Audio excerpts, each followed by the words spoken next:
Gas পাম্পে আসি কিন্তু পাম্প বন্ধ করে দেয়। ঘন্টার পর ঘন্টা দাঁড়িয়েছি, গ্যাসও পাচ্ছি না। ইলেকট্রিসিটির বিলটা আসবে, ওই বিলের টাকায় কমিশনের থেকে আসবে না। গ্যাসের তীব্র সংকটে পাম্পে গাড়ির দীর্ঘ সারি, দিন দিন কমছে সরবরাহ, কারখানার উৎপাদনও ব্যাহত। অতীতে গুরুত্ব না দেওয়ার সংকট, সমাধানের আশ্বাস প্রধানমন্ত্রী।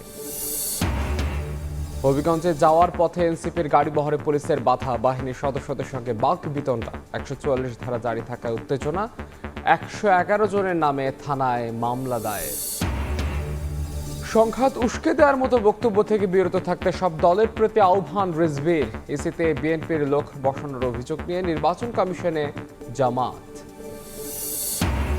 24-এর এদিন প্রোফাইল লাল করে শাসকের মসনদ নড়িয়ে দেয় জনতা। আইডিয়া তারেক রহমানের বলতে ছাত্রদল।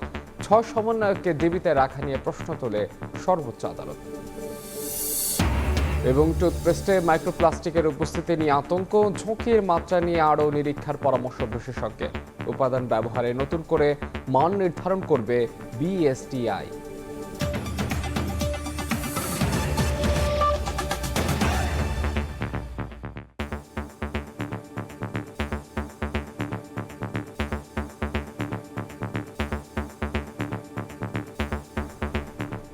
ভোরের সময় সঙ্গে আছে আমি মাহাদি ইসলাম ধ্রুব। রাজধানীতে আরও তীব্র হচ্ছে গ্যাসের সংকট। সরবরাহ ঘাটতিতে বিক্রি বন্ধ রেখেছে অনেক ফিলিং স্টেশন। চালু থাকা পাম্পেও নেই পর্যাপ্ত গ্যাসের চাপ, ফলে দীর্ঘ হচ্ছে যানবাহনের সারি। রোজগারে টান পড়েছে অনেকের। সংকট নিরসনে দ্রুত ও কার্যকর পদক্ষেপ চান সাধারণ মানুষ। কক্সবাজারের মহেশখালীতে এলএনজি টার্মিনালের ত্রুটির কারণে চরম গ্যাস সংকটের কবলে দেশ। চাহিদার তুলনায় সরবরাহ কমে গেছে জাতীয় গ্রিডে। জ্বালানির ভোগান্তিতে কোটি মানুষ। গ্যাস সংকটে করুণ দশায় রাজধানীর সিএনজি ফিলিং স্টেশনগুলো। কোথাও পর্যাপ্ত চাপ নেই, আবার কোথাও একেবারেই বন্ধ। খোলা থাকা প্রত্যেকটি পাম্পেই যানবাহনের দীর্ঘ সারি। ঘন্টার পর ঘন্টা অপেক্ষার পরও মিলছে না চাহিদা মতো গ্যাস। ব্যবসা গরম আর প্রখর রোদে লাইনে অপেক্ষা করতে গিয়ে অসুস্থ হয়ে পড়ছেন অনেকে। গ্যাসের অভাবে গাড়ি চালাতে না পেরে রোজগারেও টান পড়ছে অনেকের। গতকালকে রাত্রে 4টার সময় আসছিলাম, রাত্রে 11টা পর্যন্ত আসছিলাম কিন্তু পাই নাই গ্যাস। 6টা পর্যন্ত সিরিয়াল দিয়ে না পাইয়া আবার অপেক্ষা রাত্রে 9টা বাজে আইব। 10টা পর্যন্ত আসিলাম, তারপরে গ্যাস পাইনি, পরে গেছি গিয়া। আমাদের সময়েরও মূল্য নাই, এখানে আমরা ঘন্টার পর ঘন্টা দাঁড়িয়েছি, গ্যাসও পাচ্ছি না। প্রেশারও কম, মিনিমাম 2 বার নেওয়া লাগে। 4 ঘন্টা করে 8 ঘন্টা এখানেই থাকে না, তো মোটামুটি দিন শেষে গাড়ি জমা দেওয়া সবকিছু মিলে একেবারেই হচ্ছে না আর কি।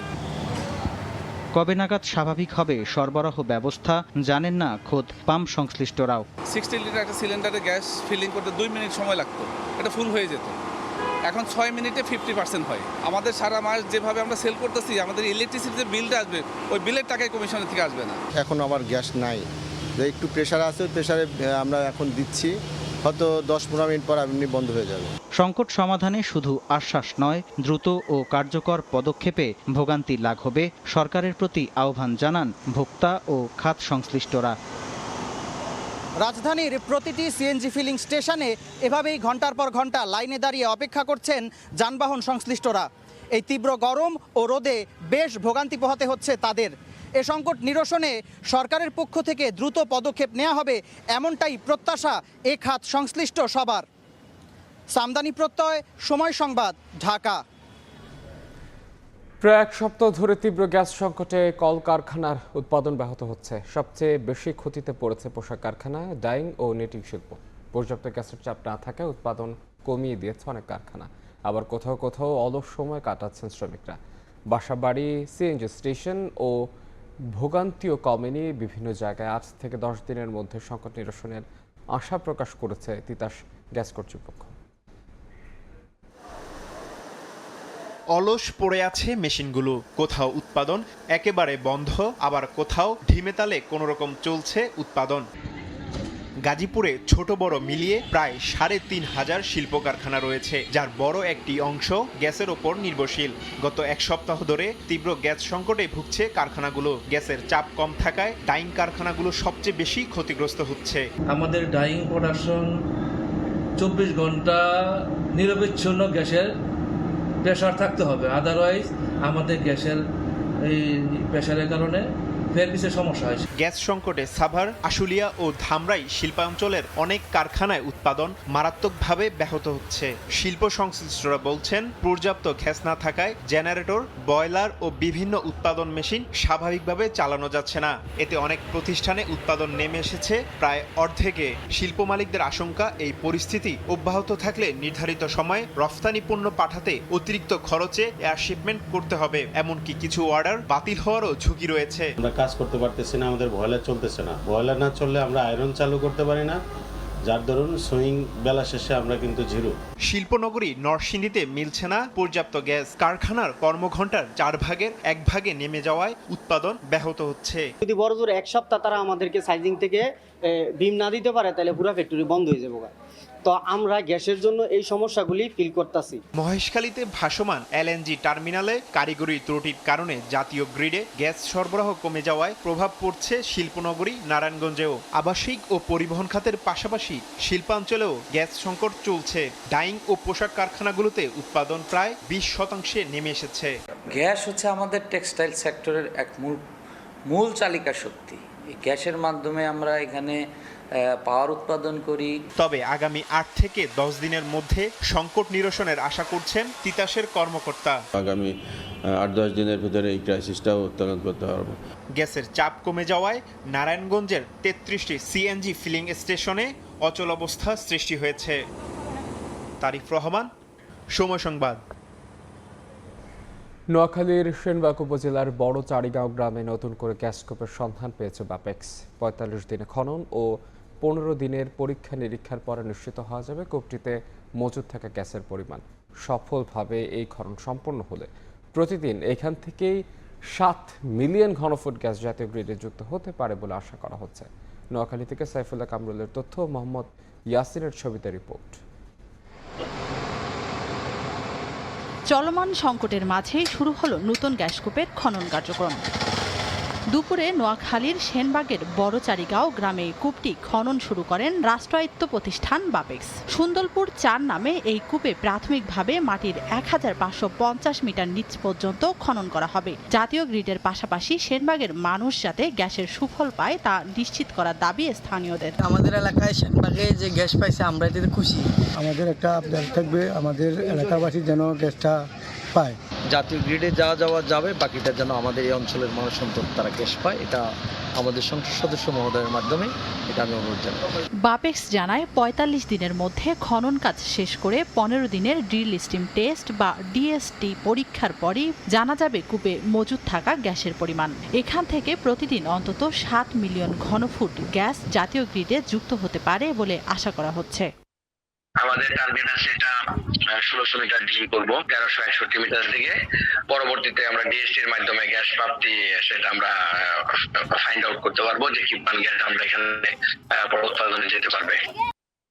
দেশে চলমান জ্বালানি সংকটের মধ্যে স্থলভাগে গ্যাস পাওয়ার খবরকে আশাব্যঞ্জক বলছেন সংশ্লিষ্টরা। এখান থেকে কি পরিমাণ গ্যাস উত্তোলন সম্ভব তা জানতে অপেক্ষা করতে হবে অন্তত 2 মাস। সময় সংবাদ, নোয়াখালী। সময়োপযোগী সিদ্ধান্তের অভাবে গ্যাস সংকটে শিল্প খাত সমস্যা সমাধানে উদ্যোগ নেওয়ার আশ্বাস দিয়েছেন প্রধানমন্ত্রী তারেক রহমান। সচিবালয়ে টেক্সটাইল খাতে সমস্যা সমাধানে গঠিত কমিটির সঙ্গে সরকার প্রধানের বৈঠক শেষে কথা জানান বিটিএমএ সভাপতি। এদিকে প্রধানমন্ত্রীর সঙ্গে বৈঠক শেষে বরেন্দ্র বহুমুখী উন্নয়ন কর্তৃপক্ষের চেয়ারম্যান অভিযোগ করেন, প্রতিষ্ঠান বন্ধে বাজেট কমানো সহ নানা প্রতিকূল পরিস্থিতি তৈরি করেছিল বিগত সরকার। মধ্যপ্রাচ্যে যুদ্ধ পরিস্থিতিতে দেশে জ্বালানি সংকটের মধ্যে দায়িত্ব নেয় বিএনপি সরকার। সমস্যা সামাল দিতে না দিতেই ইরান যুক্তরাষ্ট্রের মধ্যে নতুন করে সংঘাতে তীব্র হয়েছে গ্যাস সংকট। নতুন উৎস খুঁজতে মালয়েশিয়ার প্রধানমন্ত্রীর সঙ্গে ফোনালাপ করেন প্রধানমন্ত্রী তারেক রহমান। পরদিন বুধবার সচিবালয়ে জ্বালানি খাত নিয়ে অগ্রগতি সভা করেন সরকার প্রধান। সংকট উত্তরণ সহ সরবরাহ পরিস্থিতি নিয়ে আলোচনা করেন সংশ্লিষ্টরা। এর আগে সকালে টেক্সটাইল খাতের সংকট উত্তরণে গঠিত কমিটির সঙ্গে বৈঠক করেন প্রধানমন্ত্রী। পরে বিটিএমএ সভাপতি শওকত আজিজ রাসেল জানান, দীর্ঘদিনের জ্বালানি সংকট সমাধানের পাশাপাশি পুরোপুরি বন্ধ বা আংশিক ক্ষতিগ্রস্ত কারখানাগুলোর কোথায় কতটুকু সহযোগিতা প্রয়োজন তা চিহ্নিত করতে উদ্যোক্তাদের কাছে প্রতিবেদন চেয়েছে সরকার। সময়োপযোগী সিদ্ধান্তগুলো নেওয়া হয়নি বলেই আজকে এই সংকটটা পুরনো হয়ে গেছে বন্ধ, আর একটা হচ্ছে আপনার হয়তো বিভিন্ন আদারওয়াইজ ক্ষতিগ্রস্ত, তো ওগুলোকে স্যাগ্রিগেট করার জন্য তিতুমির সাহেব আলোচনা করেছেন। উনি বলেছেন মিনস অফ ভেরিফিকেশন করে আমার কাছে নিয়ে আসো, তাহলে আমরা আইডেন্টিফাই করব কোন ফ্যাক্টরিকে আপনার রুখে দাঁড়ানোর জন্য সাপোর্ট করা যায়, কাকে করা যাবে না। দুপুরে মন্ত্রিপরিষদ বিভাগে আয়োজিত সভায় প্রধানমন্ত্রীর কাছে বরেন্দ্র অঞ্চলের উন্নয়ন পরিকল্পনা তুলে ধরা হয়। বিএমডিএ চেয়ারম্যান জানান, কৃষকদের দাবি অনুযায়ী 12,000 কোটি টাকার 2 প্রকল্প দ্বারা ডাবল লিফটিং পদ্ধতিতে সেচের জন্য পানি সরবরাহ করা হবে। আমরা দুটি উন্নয়ন প্রকল্প জমা দিয়েছি প্রায় 2,000 কোটি টাকা, এবং আরেকটি সমন্বিত মেগা প্রজেক্ট, সেটিও প্রায় 10,000 কোটি টাকার মতো। আমরা আশা করছি দ্রুত সময়ের মধ্যে এগুলো পাশ হলে ওই অঞ্চলের 16 জেলার বরেন্দ্র অঞ্চলের 16 জেলার কৃষকের ভাগ্য উন্নয়ন হবে। ভূগর্ভস্থ পানির উপর নির্ভরশীল ছিলাম, আমরা নতুন প্রযুক্তি নিয়ে এসেছি, সেখানে আমরা সারফেস ওয়াটার ইউজ করে মহানন্দ পানি নদী থেকে আমরা একটি ডবল লিফটিং করে এখানে 16 কিলোমিটার দূরে চাপাই এবং আমাদের নওগাঁ অঞ্চলে প্রায় কয়েক লক্ষ জমিতে আমরা সেচ সুবিধা দিব।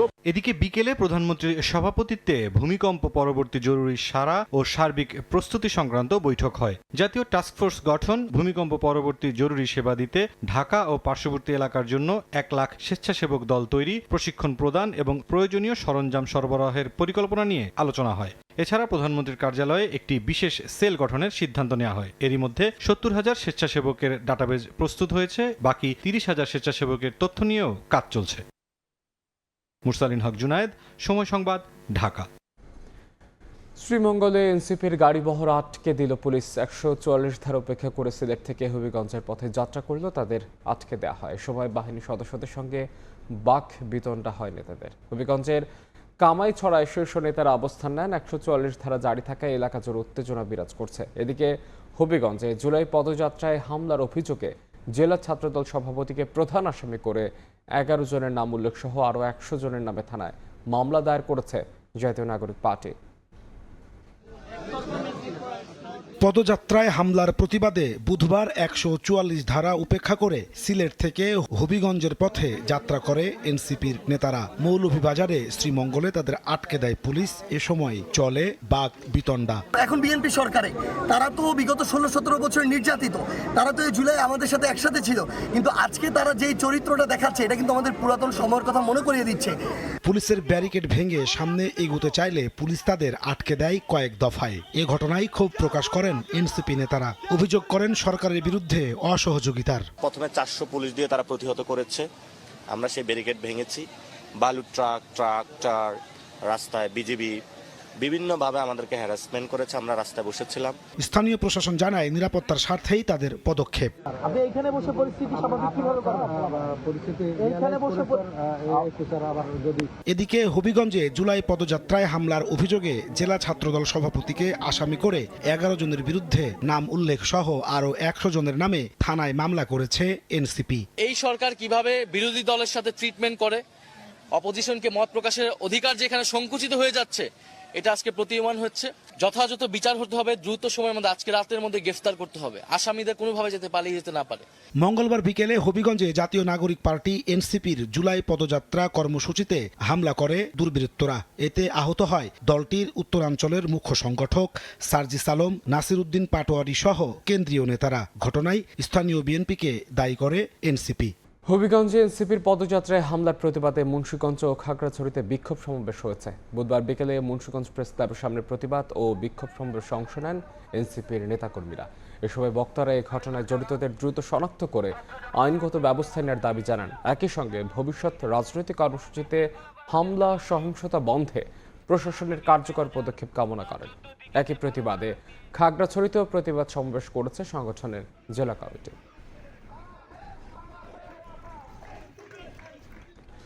সংঘাত উস্কে দেওয়ার মতো বক্তব্য থেকে বিরত থাকতে দলগুলোর প্রতি আহ্বান জানিয়েছেন বিএনপির রাজনৈতিক প্রধানমন্ত্রী, রাজনৈতিক উপদেষ্টা ও বিএনপির সিনিয়র যুগ্ম মহাসচিব অ্যাডভোকেট রুহুল কবির রিজভী।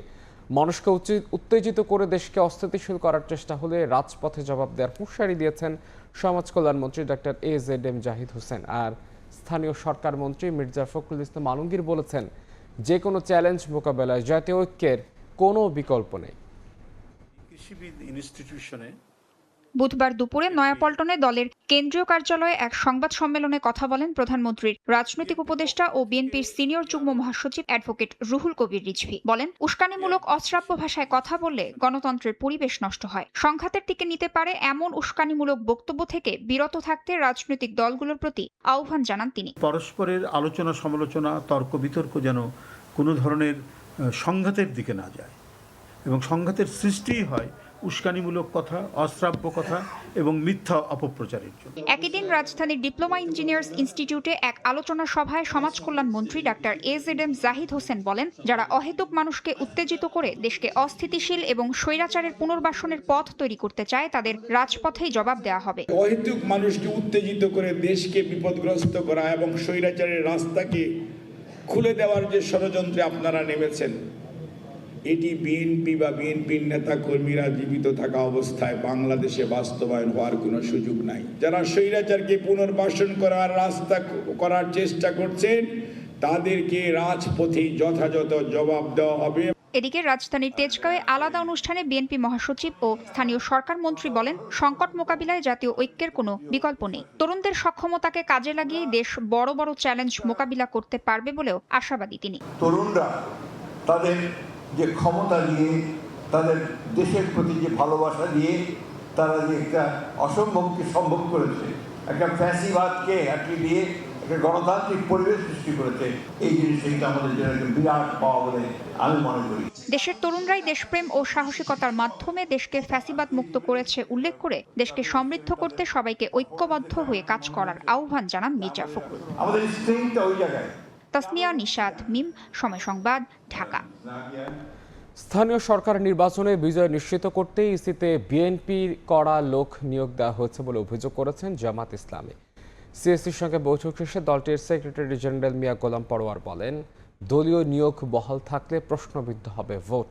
এ সময় কার্যক্রম নিষিদ্ধ দলের পদধারীদের নির্বাচনে অংশগ্রহণের সুযোগ না দেওয়ার দাবি জানান জামাতের সেক্রেটারি জেনারেল। এছাড়া এমপিওভুক্ত শিক্ষকদের নির্বাচনে অযোগ্য করার সিদ্ধান্ত বাতিলের আহ্বানও জানান তিনি। স্থানীয় সরকার ভোট সুষ্ঠু ও গ্রহণযোগ্য করতে 9 দফা প্রস্তাব নিয়ে নির্বাচন কমিশনে জামায়াত ইসলামী বুধবার সিএসি AMM নাসির উদ্দিনের নেতৃত্বে 4 কমিশনারের সঙ্গে প্রায় 1.5 ঘন্টার বৈঠক করেন দলটির 6 সদস্য। বিএনপির রাজনীতি করা শামসুল আলমকে ইসির অতিরিক্ত সচিব পদে নিয়োগে ক্ষোভ জানান জামায়াতের সেক্রেটারি জেনারেল। জানান, সাংবিধানিক প্রতিষ্ঠানে রাজনৈতিক নিয়োগ সুষ্ঠু নির্বাচনের অন্তরায়। এই রাজনৈতিক নিয়োগকে বাতিল করতে হবে। জাতীয় নির্বাচনে একটা দলের পক্ষে দায়িত্ব পালন করেছেন, তার ইলেকশনে কমিশনে আসাটা আগামী নির্বাচন একেবারে দিব্যি নিরপেক্ষ হবে না, একদিকে নিয়ে যাবে। এই উদ্দেশ্যে তারা এখানে অ্যাপয়েন্টমেন্ট দিয়েছে। আপনারা এটাকে আপত্তি করেন, বাতিল করার দায়িত্ব তো সরকারের। এমপিওভুক্ত শিক্ষকদের নির্বাচনে অযোগ্য করার সিদ্ধান্তে আপত্তি জানায় মিয়া গোলাম পরোয়ার। এ সময় আওয়ামী লীগের পদধারীদের ভোটে অংশগ্রহণের সুযোগ বন্ধের দাবি জানান তিনি। এমপিওভুক্ত প্রতিষ্ঠানের লোকদের রাজনীতি করা তো নিষিদ্ধ নেই। জাতীয় নির্বাচনের ক্ষেত্রে এমপিওভুক্ত শিক্ষকদের নির্বাচনের ব্যাপারে তো আপনারা কোনো বিধিনিষেধ আরোপ করেননি, তারা তো ইলেকশন করছেন। প্রশ্ন করলাম যে সেটা কি আপনারা করেছেন? বল না, আমরা শুধু লোকাল গভর্নমেন্ট ইলেকশনের জন্য এই নীতিমালাটা অ্যাপ্রুভ করেছি। তাহলে কি হলো? এটা দ্বৈততা, দ্বিচারিতা, বৈষম্য হলো না? একটা ইলেকশন করতে পারবে আর একটা পারবে না। নির্বাচন কমিশন সাংবিধানিক দায়িত্ব পালনে ব্যর্থ হচ্ছে বলেও মন্তব্য করেন জামাতের সেক্রেটারি জেনারেল। তারা এ ব্যাপারে যে দায়িত্ব পালন করতে পারছেন না, আমরা বিনয়ের সাথে সে ব্যাপারে তাদেরকে দৃষ্টি আকর্ষণ করেছি। কাউসার চৌধুরী, কুমু, সময় সংবাদ, ঢাকা। ভোরের সময় আরও থাকছে। খালি কন্টেইনারের জাম্পিং ঠেকাতে কঠোর অবস্থানে চট্টগ্রাম বন্দর। নন বন্দর এলাকায় রাখার অনুমতি চেয়ে চিঠি, কার্যকর হলে শত কোটি টাকা আয় বঞ্চিত হওয়ার শঙ্কা। এবার জুলাইয়ের দিনলিপির খবর।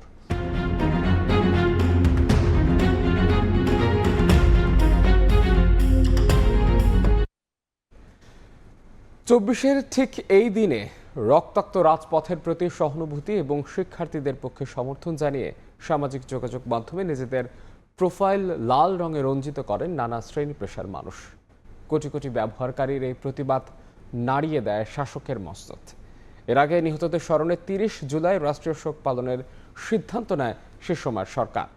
কিন্তু শোকের সেই কালো রঙের বিপরীতে মুখে চোখে লাল কাপড় বাঁধা ছবি দিয়ে অনলাইন কর্মসূচি পালন করেন আন্দোলনকারীরা।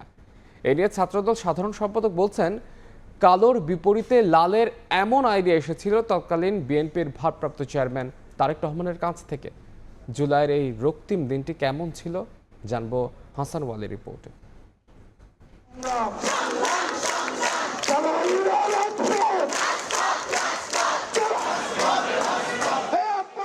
30 জুলাই 2024 ইতিমধ্যে নিহত হয়েছেন শত শত মানুষ। আহতের সংখ্যা অজানা অজস্র, যার দায় সরকার ও তার পেটো বাহিনীর। এরকম একটি সময়ে দাঁড়িয়ে সরকারের তরফ থেকে ঘোষণা আসে রাষ্ট্রীয় শোকের সেই ঘোষণাকে ঘৃণা ভরে প্রত্যাখ্যান করে এদেশের আপামর জনতা। কোটি মানুষ এদিন সামাজিক যোগাযোগ মাধ্যমে নিজেদের প্রোফাইল রাঙিয়ে তোলে বিপ্লবের লাল রঙে। হত্যার বিচার চেয়ে মুখে লাল কাপড় বেঁধে মিছিলে নামে জনতা। শিক্ষার্থী ছাড়াও অন্যান্য শ্রেণী পেশার মানুষ যোগ দেন বিক্ষোভে। বেশ কয়েকটি বিশ্ববিদ্যালয়ের শিক্ষক, অভিভাবকদের পাশাপাশি প্রতিবাদ সমাবেশ করেন বিশিষ্ট নাগরিকরাও। এদিন জনসম্মুখে হতাহতের জন্য সরকারের কাছে জবাবদিহিতা দাবি করেন তারা। রাজপথ থেকে হঠাৎ সামাজিক যোগাযোগ মাধ্যমের এমন কর্মসূচি শুরুতে ইতিবাচক হিসেবে নেয়নি অনেকেই, কিন্তু পরবর্তীতে মজলুমের পক্ষে কারা তা স্পষ্ট হয় এই কর্মসূচির মাধ্যমে। কর্মসূচিটা হচ্ছে সাংবাদিক গ্রুপে দিলাম, ফেসবুক পোস্ট দিলাম, তখন মানুষ হচ্ছে খুব মানে কটু ভাষার কথা হচ্ছে বলতেছেন যে আপনারা হচ্ছে কি এত বড় একটা আন্দোলন, পিক আন্দোলনটা একদম নিজে নামিয়ে আনতেছেন, অফলাইন থেকে অনলাইন চলে আসতেছেন। আমাদের উদ্দেশ্য ছিল হচ্ছে কি যে আমাদের হচ্ছে জনমতটা যাচাই করা। আসলে যারা হচ্ছে হাসিনার নিপীড়নের পক্ষে তারা হচ্ছে কি প্রোফাইল কালো করেছিল, যারা হচ্ছে হাসিনার নিপীড়ন চায় না তারা হচ্ছে লাল করেছিল। তার মধ্যে একটা ডিভাইডেশন, একটা বাইনারি তৈরি হয়েছিল, কিন্তু আসলে কে কোন পক্ষে। ছাত্রদল সাধারণ সম্পাদক বলছেন, ফ্যাসিস্ট হাসিনা সরকারের শোকের কালো রঙের পরিবর্তে লাল রং ধারণ করে অনুষ্ঠানের নির্দেশনা এসেছিল তারেক রহমানের পক্ষ থেকে। জনাব তারেক রহমান আমাকে ফোন করে বললেন যে যেহেতু ওরা কালো কিছু দিয়ে করছে, তাহলে দেখো লাল পতাকা দিয়ে কোনো প্রোগ্রাম করা যায় কিনা। এটিও আমি তাদেরকে জানালাম এবং এটি খুব সর্বসম্মতিভাবে তারা বলছে হ্যাঁ এটি খুব ভালো কর্মসূচি, এটা হতে পারে। সিদ্ধান্ত হয়েছে যে ঠিক আছে, লাল কাপড় যদি না পাওয়া যায় তাহলে অন্তত কেউ ফেসবুকে কোনো একটি লাল কিছু রং পোস্ট করে ফেস দেব, আর যাদের লাল কিছু আছে তারা বাসা থেকে প্রোগ্রামের মাধ্যমে এটি প্রতিবাদ করবে। তখন সেটা থেকে পরিবর্তিত হতে হতে সেটি আসলে লাল প্রোফাইলে অন্তর্ভুক্ত হয়েছিল। এছাড়াও কারফিউ তুলে নেওয়া, ঢাকা বিশ্ববিদ্যালয় প্রশাসন ও সরকারের পদত্যাগ, শিক্ষা প্রতিষ্ঠান খুলে দেওয়া, আটককৃত শিক্ষার্থীদের মুক্তিও জাতিসংঘের অধীনে তদন্ত কমিশন করে হামলাকারীদের চিহ্নিত করে বিচারসহ 11 দফা দাবি জানায় ঢাকা বিশ্ববিদ্যালয়ের ফ্যাসিবাদ বিরোধী শিক্ষকদের ফোরাম সাদা দল। বাংলাদেশের সহিংস পরিস্থিতি ও গণগ্রেফতার নিয়ে এদিন উদ্বেগ প্রকাশ করে জাতিসংঘের মহাসচিব অ্যান্থনিও গুতেরেস। 6 সমন্বয়ককে কোন আইনে ডিবি কার্যালয়ে রাখা হয়েছিল তা নিয়েও এদিন প্রশ্ন তোলে দেশের সর্বোচ্চ আদালত। একই সঙ্গে শিক্ষার্থীদের আন্দোলনে এত সহিংসতায় আদালত লজ্জিত বলেও জানায়। এত কিছুর মধ্যেও সরকার তখন ব্যস্ত জামাত শিবিরের রাজনীতি নিষিদ্ধ করার কাজে। সরকারের 3 মন্ত্রী জানান একদিনের মধ্যেই নিষিদ্ধ হবে জামাত শিবিরের রাজনীতি। জঙ্গির উত্থান বলুন, সন্ত্রাসের কার্যকলাপ চালানো বলুন, এগুলি করে যাচ্ছে। কাজেই এটা নিয়ে এখন 14 দল সহ সবাই রাজনৈতিক একটা সিদ্ধান্ত হয়েছে। স্বাধীন বাংলাদেশে এই অপশক্তি আর কোনো সুযোগ না পায়। এদিকে পরদিন মার্চ ফর জাস্টিস কর্মসূচি ঘোষণা দেয় বৈষম্য বিরোধী ছাত্র আন্দোলন। তারা জানায় 9 দফা দাবি আদায়ের লক্ষ্যে দেশের সব আদালত, ক্যাম্পাস এবং রাজপথে পালিত হবে এই কর্মসূচি। মজলুমের প্রতিবাদের ভাষা ঠিক কত রকমের হতে পারে তার দৃষ্টান্ত 24-এর উত্তাল জুলাই। একদিকে রাজপথে অসংখ্য মানুষের আত্মত্যাগ, অন্যদিকে সামাজিক যোগাযোগ মাধ্যমে রক্তে রাঙা লাল রঙের প্রতিবাদ। সেই প্রতিবাদ আর প্রতিরোধের আগুনেই তছনছ হয় শেখ হাসিনার সরকারের মসনদ। হাসান ওয়ালি, সময় সংবাদ, ঢাকা। প্রধানমন্ত্রী তারেক রহমানের ভারত সফরের প্রস্তাব পর্যালোচনা করা হবে বলে জানিয়েছেন পররাষ্ট্রমন্ত্রী। তিনি বলেন, পারস্পরিক স্বার্থ, সার্বভৌমত্ব, সমতা বজায় রেখে বাংলাদেশ ভারত সম্পর্ক এগিয়ে নিতে একমত 2 দেশ। এদিকে প্রধানমন্ত্রীর দিল্লি সফরে 2 দেশের পারস্পরিক সমস্যার ইতিবাচক সমাধানে আশাবাদী ভারতীয় হাইকমিশনার দীনেশ ত্রিবেদী। বাংলাদেশে আসার প্রায় 1.5 মাস পর বুধবার বিকেলে প্রথমবারের মতো পররাষ্ট্র মন্ত্রণালয়ে যান ভারতীয় হাই কমিশনার দীনেশ ত্রিবেদী। সৌজন্য সাক্ষাৎ করেন পররাষ্ট্রমন্ত্রী ডক্টর খলিলুর রহমানের সঙ্গে। এর আগে বৈঠক করেন প্রতিমন্ত্রী শামা ওবায়েদ ইসলামের সঙ্গেও। ঢাকায় ভারতীয় দূত হিসেবে দায়িত্ব গ্রহণের পর এটিই ছিল দুই দেশের কূটনৈতিক নেতৃত্বের প্রথম আনুষ্ঠানিক বৈঠক।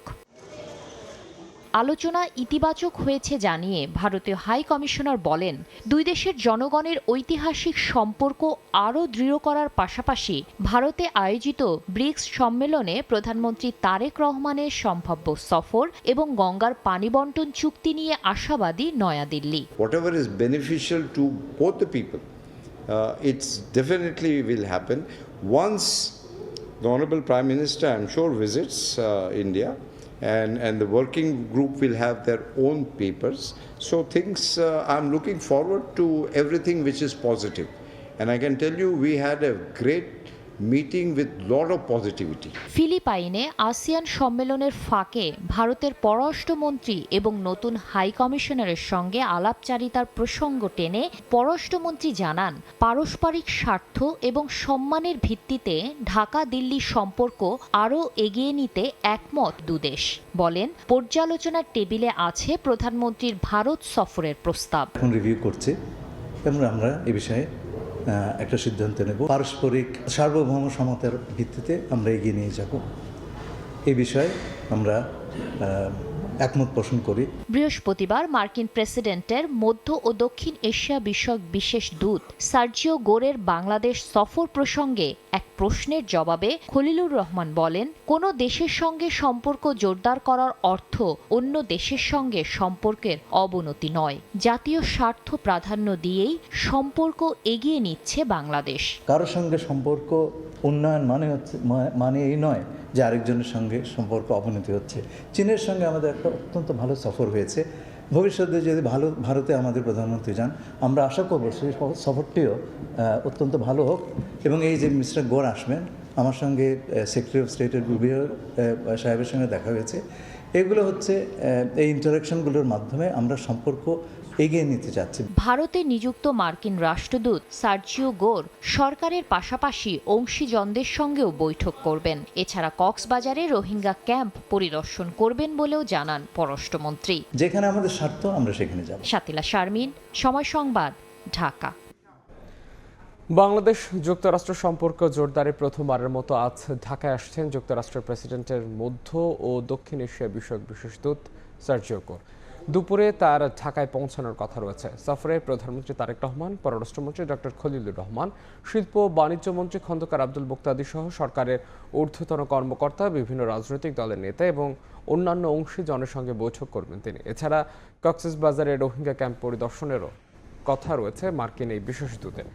গত বুধবার ট্রাম্প প্রশাসনের এই কর্মকর্তার সফর প্রসঙ্গে পররাষ্ট্রমন্ত্রী জানিয়েছিলেন, প্রথম সফরে তিনি বাংলাদেশ সম্পর্কে পৌঁছতে চেষ্টা করবেন। সার্জিও গোরের সফর ঢাকা ওয়াশিংটন সম্পর্কের ভবিষ্যৎ গতিপথ নির্ধারণে গুরুত্বপূর্ণ বার্তা বহন করবে। টুথপেস্টে মাইক্রোপ্লাস্টিকের উপস্থিতি নিয়ে এখনও যেন আতঙ্ক কাটছে না।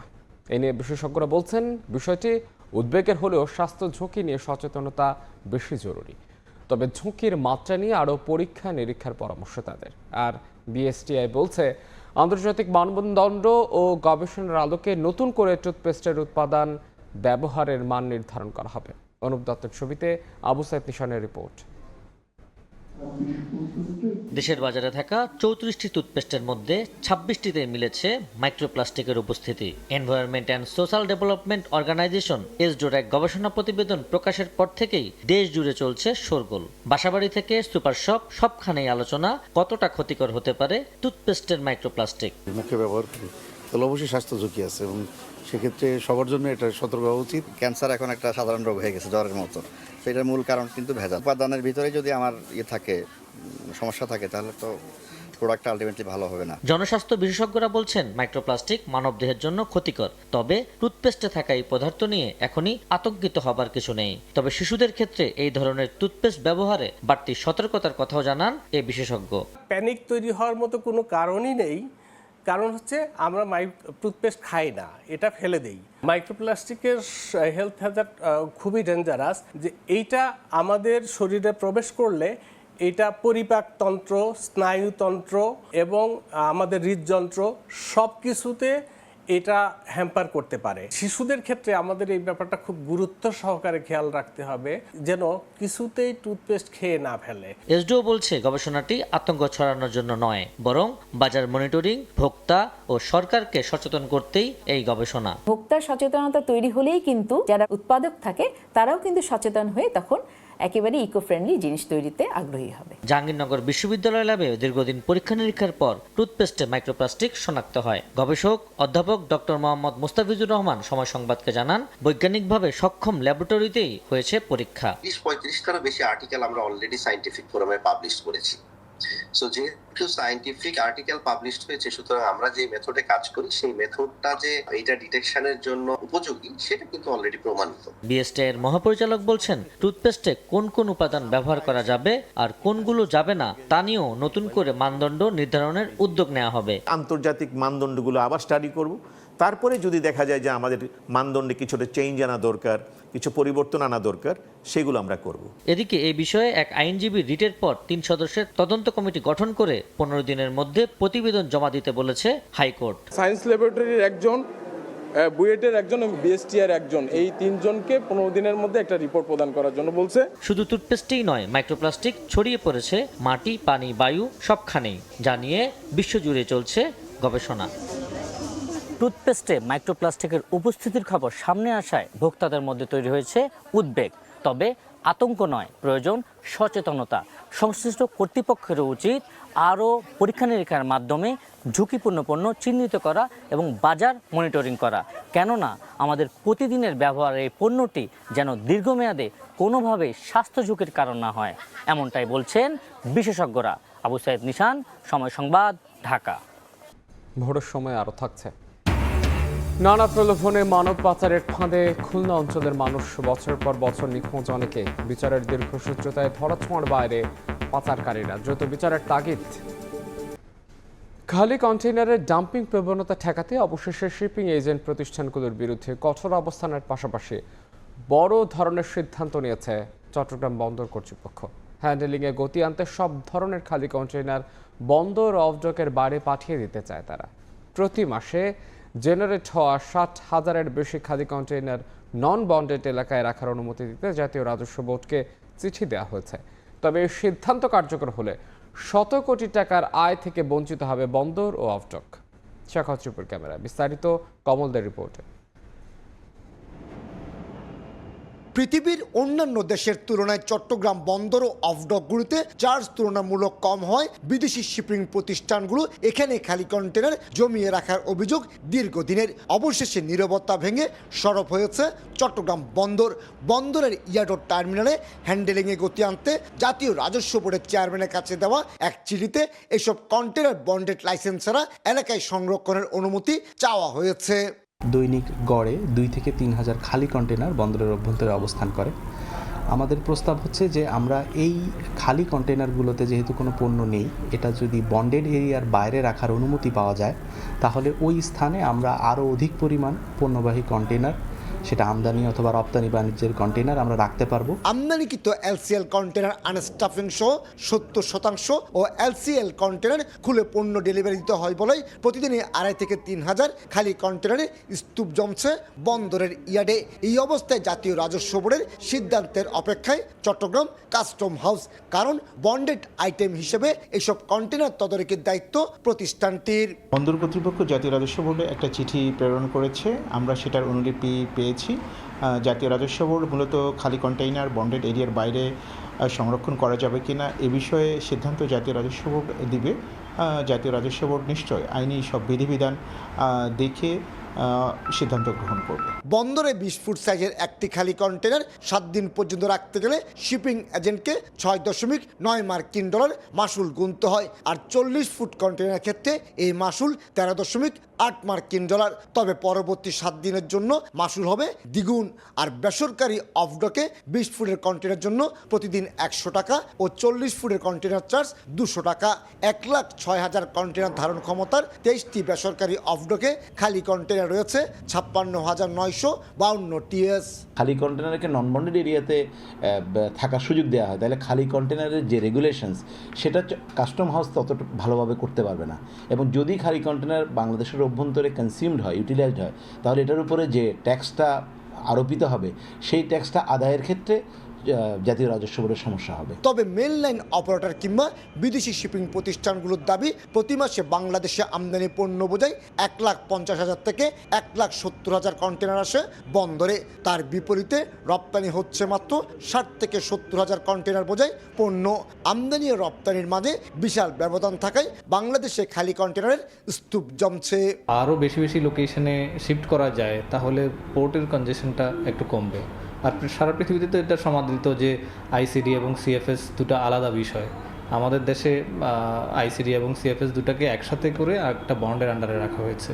নর্মালি এমটি কন্টেনারগুলো বন্ডে রাখার খুব একটা স্কোপ অন্যান্য দেশে নাই।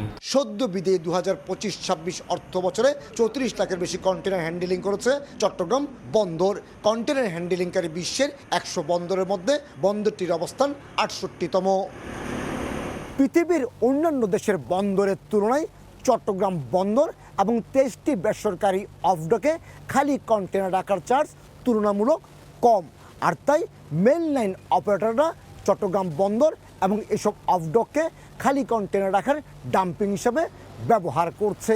তবে নতুন এই সিদ্ধান্ত কার্যকরের ক্ষেত্রে সব দিক বিবেচনা করে এবং আমদানি রপ্তানি বাণিজ্যের জটিলতা এড়িয়ে কার্যকরের কথা বলছেন বন্দর ব্যবহারকারীরা। কমল দে, সময় সংবাদ, চট্টগ্রাম। বিদেশে ভালো চাকরি ও মোটা বেতনের প্রলোভনে খুলনা অঞ্চলের বাসিন্দাদের মানব পাচারের ফাঁদে ফেলছে সংঘবদ্ধ দালাল চক্র। কেউ নির্যাতন সহ্য করে ফিরছেন, কেউ বছরের পর বছর ধরে খুঁজছেন, নিখোঁজ রয়েছেন। বিচারের দীর্ঘসূত্রতে আটকে থাকা অনেক মানব পাচারকারী রয়ে যাচ্ছেন ধরাছোঁয়ার বাইরে।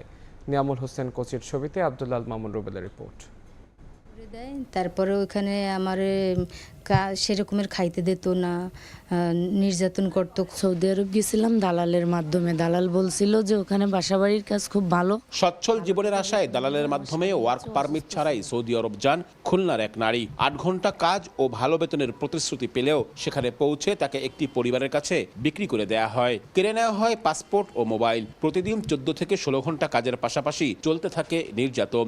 1 মাস পর কৌশলে দেশে ফিরলেও সামাজিক অপমান আজও তাকে তাড়া করে। মাসখানিকের মতন না খাইয়া এরকমের ছিলাম। তারপরে যে সময় আর না পারি তখন ওইখান থেকে আমি অনেক মারধর করতো, নির্যাতনের শিকার হয়ে না পাইরে তখন আমি পালাইছি। ঠিকমতো কাজ না করতে পারলে খাবার দেয় না, বাসায় যোগাযোগ করতে দিত না, ফোন নিয়ে নিছে, পাসপোর্ট টাসপোর্ট সব নিয়ে নিছে। রান্না করতে করতে এক পর্যায়ে আর কি ওরা করলো যে আমাদের এইখান থেকে 25,000 টাকা পাঠাইলে আর বাকি টাকা ওরা দিয়ে আমরা বাংলাদেশে পাঠাবে। এই নারীর মতো খুলনা, যশোর, সাতক্ষীরা ও বাগেরহাটের শত শত মানুষ মানব পাচারের শিকার। চাকরি, বিয়ে বা বিদেশে উচ্চ বেতনের লোভে তারা পাচার হচ্ছেন। কেউ জোরপূর্বক শ্রম, নির্যাতন, যৌন সহিংসতা ও মুক্তিপণের ফাঁদে পড়ছেন। আবার অনেকে বছরের পর বছর ধরে নিখোঁজ। মধ্যবিত্ত হোক, গরিব হোক, যারা বিদেশে যাচ্ছেন তারা খুব সতর্কভাবে যাবেন। নারীরা ধরেন 100%-এর ভিতরে 10% আছে আর 90%ই দেশে ফিরে আইছে। কিছু কিছু জায়গায় যৌন নির্যাতনও আছে, কথা বলছেন। তারপরে খাবারের কষ্ট, ধরেন বেতন দেয় না। দেশে ফিরে কেউ মামলা করলেও ভয়, সামাজিক চাপ ও দীর্ঘ বিচার প্রক্রিয়ায় অনেকেই আইনের আশ্রয় নেন না। এতে দালাল চক্রের অনেক সদস্যই থেকে যাচ্ছে আইনের আওতার বাইরে। উপযুক্ত শাস্তির বিধান করা উচিত, যাতে তারা শাস্তি পায়। সমাজে তারা যতই প্রভাবশালী হোক না কেন, এক্ষেত্রে আইনের সহায়তা পেতে আমাদের আইনাঙ্গ থেকে আমরা আইনজীবীরা, যেমন ব্লাস্ট আছে, সরকারি লিগাল এইড আছে, এখান থেকে আমরা বিনা পয়সায় তাদেরকে সহায়তা করতে পারি। মানব পাচার প্রতিরোধে কাজ করা সংস্থাগুলো বলছে, দালাল চক্রের বিরুদ্ধে কঠোর অভিযান, দ্রুত বিচার এবং নিরাপদ অভিবাসন নিশ্চিত না হলে এই অপরাধ কমানো কঠিন। সরকারকেও এগিয়ে আসতে হবে। এখানে আইন প্রয়োগটা হচ্ছে খুবই ইম্পর্টেন্ট। যদি আইনের সঠিক ব্যবহার না করা সম্ভব হয় তাহলে কিন্তু এটাকে বন্ধ করা যাবে না। খুলনা বিভাগের 10 জেলায় মানব পাচার আইনে মামলা চলছে 867টি। এর মধ্যে ঝিনাইদহ ও সাতক্ষীরাতেই 5 শতাধিক। খুলনা ট্রাইব্যুনালে রয়েছে আরও শতাধিক মামলা। শুধু আইন প্রয়োগ নয়, দারিদ্র্য, বেকারত্ব, নিরাপদ অভিবাসন সম্পর্কে অজ্ঞতা এবং দালাল চক্রের প্রভাব না কমলে পাচারের এই প্রবণতা বন্ধ হবে না। আর ততদিন উন্নত জীবনের স্বপ্নে অনেকেই পা বাড়াবেন অজানার পথে, যাদের কেউ কেউ হয়তো আর কোনোদিন ফিরবেন না। আব্দুল্লাহ আল মামুন রুবেল, সময় সংবাদ, খুলনা। খুলনায় নদী খননের মাটি কৃষি জমিতে ফেলায় চাষাবাদ বন্ধ হয়ে গেছে কয়েকটি গ্রামে। একই সঙ্গে ক্ষেতের ফসল নষ্ট হয় লোকসানের কৃষকরা। উপার্জনের মাধ্যম হারিয়ে জীবিকা সংকটে পড়েছেন সহস্রাধিক মানুষ। পরিবার নিয়ে অনিশ্চয়তায় দিন কাটছে তাদের। আব্দুল্লাহ হালিমের ছবিতে তানজিম আহমেদের রিপোর্ট। খননে প্রাণ ফিরেছে নদীর। কৃষিকাজ সহ বিভিন্ন বিষয়ে সম্ভাবনা তৈরি হয়েছে জনপদে। তবে কৃষিকাজ করার জমিতে সৃষ্টি হয়েছে মাটির পাহাড়। খুলনার ডুমুরিয়া উপজেলার কাঁঠালতলা বাজার ও যশোর জেলার কেশবপুর উপজেলার গৌরীঘোনা এলাকার মধ্য দিয়ে বয়ে গেছে আপার ভদ্রা নদী। জলবদ্ধতা নিরসনে সম্প্রতি পানি উন্নয়ন বোর্ডের আওতায় নদীর 18.5 কিলোমিটার অংশ খনন করা হয়েছে। তবে বিভিন্ন স্থানে নদীর পাশে ব্যক্তি মালিকানাধীন কৃষি জমিতে রাখা হয়েছে খননের বিপুল পরিমাণ মাটি। দীর্ঘ সময় মাটি ফেলে রাখায় চাষাবাদ বন্ধ হয়ে গেছে কাঁঠালতলা, গৌরীঘোনা সহ কয়েকটি গ্রামে। উপার্জনের মাধ্যম হারিয়ে জীবিকা সংকটের পাশাপাশি পরিবার নিয়ে মানবেতর জীবনযাপন করছে কৃষক পরিবারগুলো। নদী খননে খুশি হলেও মাটি কৃষিকাজের উপযোগী পরিবেশ তৈরির দাবি তাদের। আমার 3-3.5 বিঘে জমির মাঝখান দিয়ে মাটি ফেলে গেছে। 3 বিঘে একেবারে ভরাট, 10 কাঠা জমি করতে পারতেছে এখন। এই ইরির পরে আমার এখন এই জীবিকা নির্বাহ করতে হচ্ছে। কচু গাছটা লাগালাম, জানাজা লাগালাম, তার সব আমি মাটি তলে। কৃষকদের ভোগান্তির কথা স্বীকার করে টেন্ডারের মাধ্যমে নদী খননের মাটি সরানোর প্রক্রিয়া চলমান বলে জানায় স্থানীয় জনপ্রতিনিধি ও পানি উন্নয়ন বোর্ড। শতভাগ আন্তরিকতা থাকা সত্ত্বেও আমরা তাৎক্ষণিকভাবে এই মাটি অপসারণ করতে ব্যর্থ হচ্ছি। 81.5 কিলোমিটার নদী খনন হচ্ছে, এটা বিশাল একটা কর্মযজ্ঞ আর কি। তা কিছু এলাকায় ক্ষতি হয়, এটা আমরা স্বীকার করছি, কিন্তু আমরা চাই দ্রুত এটা যাতে অপসারণ হয়, সেজন্য আমরা নিলাম করতে বলি, এবং নিলাম হয়ে গেলে এটা নিলাম করে সহজে নিয়ে যায়। এটা পানি উন্নয়ন বোর্ডের অধীনে খুলনা ও যশোর অঞ্চলে ভবদহ ও তৎসংলগ্ন এলাকার জলাবদ্ধতা নিরসনে 6টি নদীর 81.6 কিলোমিটার খনন করা হচ্ছে। তানজিম আহমেদ, সময় সংবাদ, খুলনা। বাগেরহাট জেলা ও দায়রা জজ আদালতের জরাজীর্ণ ভবনে ঝুঁকি নিয়ে চলছে বিচার কার্যক্রম। প্রতিনিয়ত ঝুঁকি ও আতঙ্কের মধ্যে রয়েছেন হাজারো বিচার প্রার্থী, আইনজীবী ও বিচারক। প্রায় ঘটছে ছোট বড় দুর্ঘটনা। দ্রুত ভবন সংস্কারের দাবি সংশ্লিষ্টদের। আলী আকবর টুটলের তথ্য, আমিনুল ইসলামের ছবিতে রিপোর্ট। ভবনের ভেতর ফাটল, খসে পড়েছে পলেস্তারা। এজলাস ও চেম্বার সহ বিভিন্ন কক্ষেও একই অবস্থা। এ চিত্র বাগেরহাট জেলা ও দায়রা জজ আদালতের। প্রতিদিন বিচার কার্যক্রম বিঘ্নিত হচ্ছে এখানে। সম্প্রতি আদালত চলাকালে বারান্দায় অপেক্ষমান বিচার প্রার্থীদের মাথায় পলেস্তারা খসে পড়ে 5 জন আহত হন। এ অবস্থায় প্রতিনিয়ত ঝুঁকি ও আতঙ্কের মধ্যে রয়েছে বিচারক, আইনজীবী ও বিচার প্রার্থী। আমরা সবসময় ভীত সন্তুষ্ট থাকি যে কখন এটা ভেঙে পড়ে। প্রত্যেকটা ক্লায়েন্টই যখন হাঁটে বারান্দায়, তখন উপরের দিকে তাকিয়ে হাঁটতে হয়, নিচের দিকে নয়। পদক্ষেপ না নিলে যে কোনো সময় একটা মারাত্মক অ্যাক্সিডেন্ট ঘটতে পারে। আইনজীবী, বিচারক, স্টাফ আর এই ক্লায়েন্টের যে ভিড়, এতে ওই বিল্ডিং এখন সহ্য করা কঠিন ব্যাপার। পুরাতন ভবনের পাশে কয়েকটি এজলাস ও চেম্বার নির্মাণে সংশ্লিষ্ট দফতরে প্রস্তাব পাঠানো হয়েছে জানিয়েছেন আদালতের পাবলিক প্রসিকিউটর ও গণপূর্ত বিভাগের নির্বাহী প্রকৌশলী। ফাঁকা জায়গাটি দেখেছেন, ওখানে 6টি এজলাস তৈরি হচ্ছে, যেখানে কগনিজেন্স কোডগুলো যদি চলে যায় তাহলে এই মানুষের চাপ একটু কম থাকবে। চিফ জুডিশিয়াল ম্যাজিস্ট্রেট বিল্ডিং কথা যেটা বললেন, সেটা হচ্ছে আমাদের কিছু কোয়ারি দিয়েছেন, সেটার জবাব দিচ্ছে আমাদের হেড অফিস। খুব শীঘ্রই এটা চলে আসবে। বাগেরহাট জেলা ও দায়রা জজ আদালত ভবনে প্রতিদিন কয়েক হাজার বিচার প্রার্থী, আইনজীবী ও বিচারক মামলা পরিচালনা করেন। সময় সংবাদ, বাগেরহাট। আম পাওয়ার পর প্রধানমন্ত্রী তারেক রহমানের জন্য উন্নত জাতের আনারস পাঠালেন ভারতের ত্রিপুরা রাজ্যের মুখ্যমন্ত্রী ডক্টর মানিক সাহা। বুধবার দুপুর 1টার দিকে আখাউড়া স্থলবন্দর দিয়ে শুভেচ্ছা উপহার হিসেবে ভারতের ত্রিপুরা রাজ্যের বিখ্যাত কিউ জাতের 780 কেজি আনারস পাঠানো হয়। 100টি বক্সের প্রতিটিতে 5 থেকে 6টি করে আনারস রয়েছে।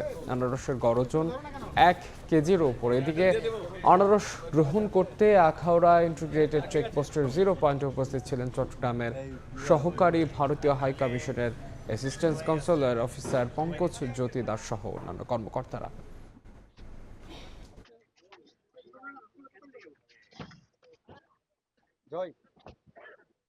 কুইন পাইনঅ্যাপল যেটা আছে, এটা খুব প্রসিদ্ধ এই ক্যাটাগরিটা। তো আমরা এমনিতেও এক্সপোর্ট করছি এটাকে। আমরা চাই বাংলাদেশের সরকার এবং মানুষ এটা সম্বন্ধে জানুক, এটা আরো পরিচিতি লাভ করুক। দু দেশের জন্য যে আদান প্রদান, শুভেচ্ছা বিনিময়, এটা অবশ্যই দরকার এবং আগামী দিনে পথ চলাতে। এটা অবশ্যই দুই দেশের ব্যাপার। আমরা জাস্ট রাজ্য সরকারের পক্ষ থেকে অ্যাজ পার ডিরেকশন আমরা পাঠাচ্ছি দপ্তরের তরফ থেকে। কাজীর গরুর কিতাবে আছে, গোয়ালে নেই। এই প্রবাদে বাক্যের বাস্তব উদাহরণ ঝিনাইদহের শৈলকুপা মিনি মৎস্য হ্যাচারি। 11 বছর ধরে বন্ধ রেণু উৎপাদন, অথচ সরকারি নথিতে এখনও নিয়মিত উৎপাদনের তথ্য রয়েছে। বছরের পর বছর আসছে লাখ লাখ টাকা বরাদ্দ, যার সঠিক হিসেবও নেই। ফলে সরকারি অর্থের সুষ্ঠু ব্যবহার ও প্রকৃত কার্যক্রম নিয়ে উঠেছে নানা প্রশ্ন। লোটাস রহমান সোহাগের রিপোর্ট, ছবি তুলেছেন রামিন খান। মাছের উৎপাদন বাড়াতে 1982 সালে ঝিনাইদহের শৈলকুপা উপজেলার কোটপাড়ায় নির্মাণ করা হয় মিনি মৎস্য হ্যাচারি। বর্তমানে অনেকটা পরিত্যক্ত অবস্থায় পড়ে আছে। 2 বছর আগে অবসরে যাওয়া এক কর্মচারী পরিবার নিয়ে থাকেন হ্যাচারির অফিস কক্ষে। 11 বছর ধরে হয় না কোনো রেণু উৎপাদন, অথচ সরকারি হিসেবে চলতি বছরেও রেণু উৎপাদন দেখানো হয়েছে 37 কেজি, খরচ দেখানো হয়েছে 1,27,000 টাকা। সরকারি তথ্য বলছে গত 3 বছর এই হ্যাচারির সংস্কার, শ্রমিক মজুরি, মৎস্যখাদ্য, কম্পিউটার সামগ্রী সহ নানা খাতে বরাদ্দ এসেছে প্রায় 10 লাখ টাকা। অথচ সেখানে গিয়ে দেখা মেলেনি কোনো কার্যক্রমের। বরাদ্দের বেশিরভাগ টাকা আত্মসাৎ করে রেণু উৎপাদন দেখাতে কিছু টাকা জমা দেওয়া হয় কোষাগারে। এ নিয়ে মিশ্র প্রতিক্রিয়া সৃষ্টি হয়েছে স্থানীয়দের মাঝে। সরকারি টাকা অপচয়ের বিষয়ে তদন্তের দাবি সচেতন মহলের। পোনা তৈরি করার কোনো কার্যক্রম আমি 8 বছর এখানে আমি দেখি নাই। কাজ কাম দেখিনি, বন্ধ হয়ে থাকে সবসময়। শুধুমাত্র সরকারি অর্থ লোপাটের জন্যই পড়ে আছে ফাইলবন্দি অবস্থায়। সরকারি টাকার যে অপচয় হচ্ছে এটি তদন্ত হওয়া উচিত এবং এই বরাদ্দ বাতিল করা উচিত। রেণু উৎপাদন কাগজে দেখানো হলেও উপজেলা মৎস্য কর্মকর্তা বলছেন নতুন করে তারা উৎপাদন শুরু করবে। আর এ নিয়ে ক্যামেরার সামনে কথা বলতে নারাজ জেলা মৎস্য কর্মকর্তা। পুকুরে আমাদের ব্রুড মাছগুলো আছে, জুলাইতে আমরা এটা প্রোডাকশনে যাব। এই প্রোডাকশনের জন্য আমাদের ব্রুড মাছের দরকার, আর ওই মাছগুলো পরিচর্যা করার জন্য আমরা ওখানে মাছের যে খাবার, চুন এগুলো দিতে হয়। 1982 সালে নির্মিত এই হ্যাচারির কার্যক্রম 1986 সালে পুরোপুরি বন্ধ হয়ে যায়। 2015 সালে মৎস্য বিভাগ আবারও কিছুদিনের জন্য রেণু উৎপাদন কার্যক্রম শুরু করলেও জনবল সংকট ও প্রয়োজনীয় ব্যবস্থাপনার অভাবে আবারও বন্ধ হয়ে যায়। সেই থেকে বন্ধ রয়েছে সকল কার্যক্রম। লোটাস রহমান সোহাগ, সময় সংবাদ, ঝিনাইদহ। মেহেরপুরের বিভিন্ন গ্রামে বেড়েছে বেয়ারিশ কুকুরের উৎপাত। প্রতিনিয়ত শিশু, নারী, পুরুষ ও বৃদ্ধরা কুকুরের কামড়ে শিকার হচ্ছেন। যদিও উপজেলা প্রশাসন বলছে প্রাণী সম্পদ বিভাগের সঙ্গে পরামর্শ করে দ্রুত বিষয়টি নিরসনের চেষ্টা করা হবে। আর কুকুরের ভ্যাকসিন নেই জানিয়ে বরাদ্দের জন্য চিঠি দেওয়া হয়েছে বলে জানিয়েছে প্রাণী সম্পদ বিভাগ। ফয়সাল হোসেনের ছবিতে বেনিয়ামিনের রিপোর্ট। মেহেরপুরের রামনগর গ্রামে 17 জুলাই কুকুরের কামড়ে নারী, পুরুষ, বৃদ্ধসহ 19 জন আহত হয়ে হাসপাতালে চিকিৎসা নেন। পরদিন গাংনী পৌরসভা এলাকায় আরও 20 জনকে আহত করে বেওয়ারিশ কুকুরের দল। এভাবেই প্রতিনিয়ত কুকুরের কামড়ে জখম হচ্ছে সাধারণ মানুষ। কাউকে একা পেলেই আক্রমণ করছে। কুকুর আতঙ্ক বিরাজ করছে জেলা জুড়ে। এমনকি শিশুদের স্কুলে দিতেও ভয় পাচ্ছেন অভিভাবকরা। কুকুরে আমাকে পুরা পাটা ভিতরে মুখের ভিতর লিলিয়েছে, নিয়ে আমাকে দাঁত দিয়ে মুনেছে, হাড়টা ভাঙিয়ে খাচ্ছে। মানুষ ওই কামড়াইছে, ওই লোকটাকে দেখতে এসে আরেক জায়গায় কামড়াইছে। পেটে কামড়েছে, হাত দিতে গেছে হাতে কামড়ে দিয়েছে, আবার আপনার পালাতে গেছে পায়ে কামড়ে দিয়েছে। এক একটা রোগীকে প্রায় 5-7 জায়গায় কামড়েছে। প্রতিটা পাড়াতেই এমন একটা আক্রমণ যে তার আতঙ্কে আমরা বাড়ির বাইরে আসতে পারছি না। পরিবেশবিদরা বলছে বেওয়ারিশ কুকুর মারতে হলে প্রশাসনের অনুমতি নিতে হবে, আর প্রাণী সম্পদ বিভাগের সঙ্গে পরামর্শ করে কাজ করা হবে বলে জানিয়েছে উপজেলা প্রশাসন। পাগল হয়ে গেলে পারে সেটাকে অবশ্যই মারা ছাড়া কোনো মারাই না, তাকে পুঁতে ফেলতে হবে। কুকুরগুলোর বিষয়ে প্রাণী সম্পদ ডিপার্টমেন্টের সাথে কথা বলে তাদেরকে ভ্যাকসিনেশন অথবা অন্যান্য যে ব্যবস্থাগুলো প্রচলিত নিয়ম রয়েছে। এ সময়ে কুকুরের প্রজনন মৌসুম হওয়ায় সতর্ক থাকার পরামর্শ দিয়ে ভ্যাকসিনের চাহিদাপত্র দেওয়া হয়েছে বলে জানিয়েছে প্রাণী সম্পদ বিভাগ। উপজেলা প্রশাসনের সাথে সমন্বয় করে ইউনিয়ন পর্যায়ে পুরোপুরি মেহেরপুর জেলাতে আমরা পুরো ভ্যাকসিনেশন করে আওতায় নিয়ে আসবো। আমরা যদি ভ্যাকসিন করতে পারি মাছ ভ্যাকসিনেশন কুকুরের, তাহলে আমরা র্যাবিস থেকে আমরা অনেকটা নিস্তার পাবো। চলতি মাসে মেহেরপুরে 2 শতাধিক মানুষ কুকুরের কামড়ে আক্রান্ত হয়ে হাসপাতালে চিকিৎসা নিয়েছে। বেনিয়ামিন, সময় সংবাদ, মেহেরপুর। কুষ্টিয়া বাড়ছে সাপে কাটা রোগীর সংখ্যা। চরাঞ্চলের কৃষক জেলেরা বেশি সাপের ছোবলে পড়ছেন। সচেতন ও সমাধানে চলাচল করার পরামর্শ পরিবেশবিদদের। এদিকে হাসপাতালে সাপে কাটা রোগীর চিকিৎসার জন্য পর্যাপ্ত ওষুধ রয়েছে বলে জানিয়েছেন চিকিৎসক। বাবুল হোসেনের ক্যামেরায় এস.এম. রাশেদের রিপোর্ট। বর্ষায় নদীতে পানি বৃদ্ধির কারণে লোকালয়ে বেড়েছে সাপের আনাগোনা, আর এতে সাপে কাটা রোগীর সংখ্যা বাড়ছে। প্রতিদিন সাপে কাটা রোগী আসছে কুষ্টিয়া জেনারেল হাসপাতালে। বর্ষায় গ্রাম অঞ্চলের মানুষকে রাতে চলাফেরার সময় টর্চ লাইট ব্যবহার করা ছাড়াও মাঠে কাজের সময় এবং জেলেদের সচেতন থাকার পরামর্শ পরিবেশ বিশেষজ্ঞদের। সাপে কাটা রোগীর মধ্যে বেশিরভাগই কৃষক, যারা পানিতে কাজ করার সময় সাপের ছোবলে আক্রান্ত হয়েছেন। পাট ঝাঁকাচ্ছিলাম, পাটের হাতার মধ্যে ছোট সাপ ছিল, ওর গায়ে হয়তো সম্ভবত লাগছে আমার হাত। ওই অবস্থায় কামড়ে ঝাঁকি দিয়েছি, ঝাঁকি দেওয়ার সাথে সাথে পট অবস্থায় মাটিতে পড়েছে। পাটের ঝাড়ে বোঝা বাঁধবো, এই সময় দেখি হাতার ভিতর থেকে একটা গোকরা সাপ বেরোয়। দেখি তার তাৎক্ষণিক হাতের দিকে তাকাই, দেখি যে হাত থেকে রক্ত বেরোচ্ছে এবং জ্বালাতন করতে। সাপে কামড়ালে হাসপাতালে আসবেন, কোনো কবিরাজ এগুলো চেষ্টা না করে। পরিত্যক্ত জায়গা, এই জায়গাগুলো অবশ্যই সব সময় আমরা সতর্ক অবলম্বন করে চলবে এবং এগুলোকে যখনই ব্যবহার করতে যাব তখন সেই মুহূর্তটা আমাদেরকে দেখে নিতে হবে যে সেখানে কোনো সাপ জাতীয় কোনো জিনিস আছে কিনা। সাপে কাটার পর অ্যান্টিভেনম সহ প্রয়োজনীয় চিকিৎসা দিলে মৃত্যুর ঝুঁকি অনেকাংশ কমানো সম্ভব। চিকিৎসার জন্য হাসপাতালে পর্যাপ্ত পরিমাণ ওষুধ আছে জানিয়েছেন চিকিৎসক। অ্যান্টিবায়োটিক দিতে হয়, আমরা এই ধরনের প্রাথমিক চিকিৎসাগুলো সাধারণত ওয়ার্ডেই দিয়ে থাকি। যে পেশেন্টের সাইন সিমটম থাকে এবং আমাদের মনে হয় যে অ্যান্টিভেনম প্রয়োজন, লক্ষণ দেখার পরে সেগুলোকে আমরা সাধারণত অ্যান্টিভেনম দিয়ে থাকি। কুষ্টিয়া জেনারেল হাসপাতালে গত 7 দিনে 22 জন সাপে কাটা রোগীর চিকিৎসা নিয়েছেন।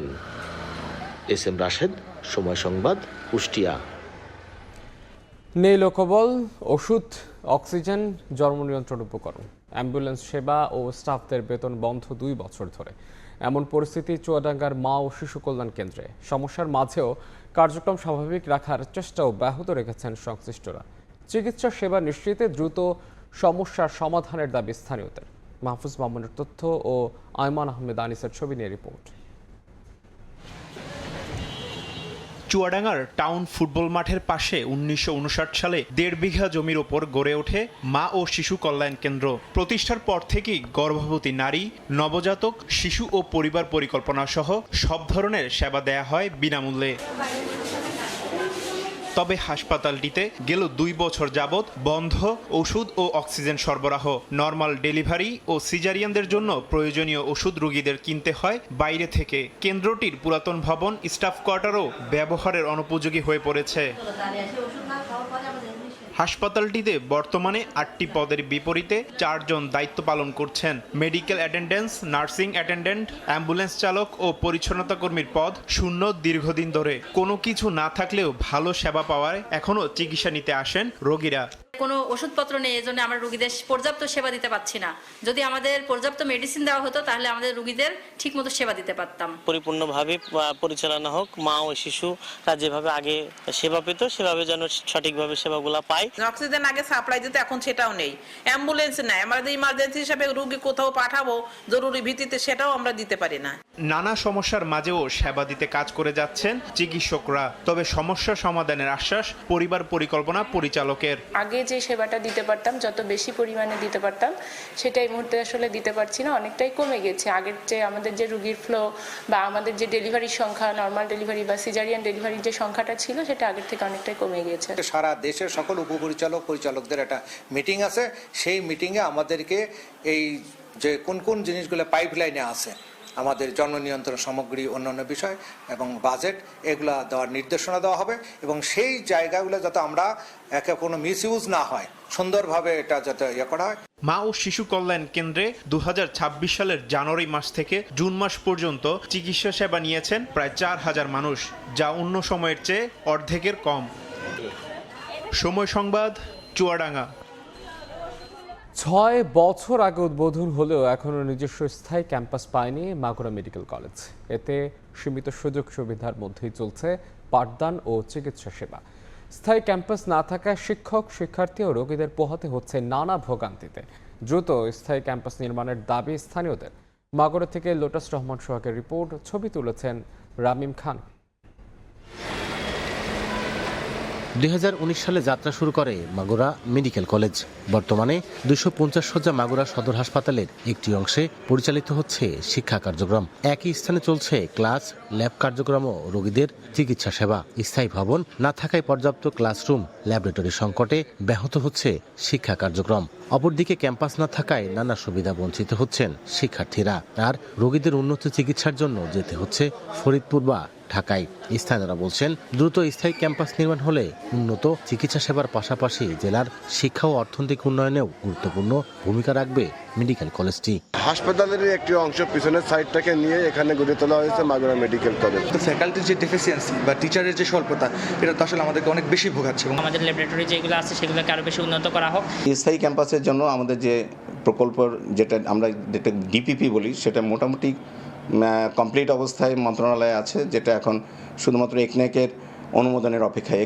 মাগুরা শহরের পাল্লা এলাকায় মেডিকেল কলেজের জন্য স্থান নির্ধারণ করা হলেও প্রকল্প অনুমোদনও জমি সংক্রান্ত জটিলতায় এখনো দেখেনি আলোর মুখ।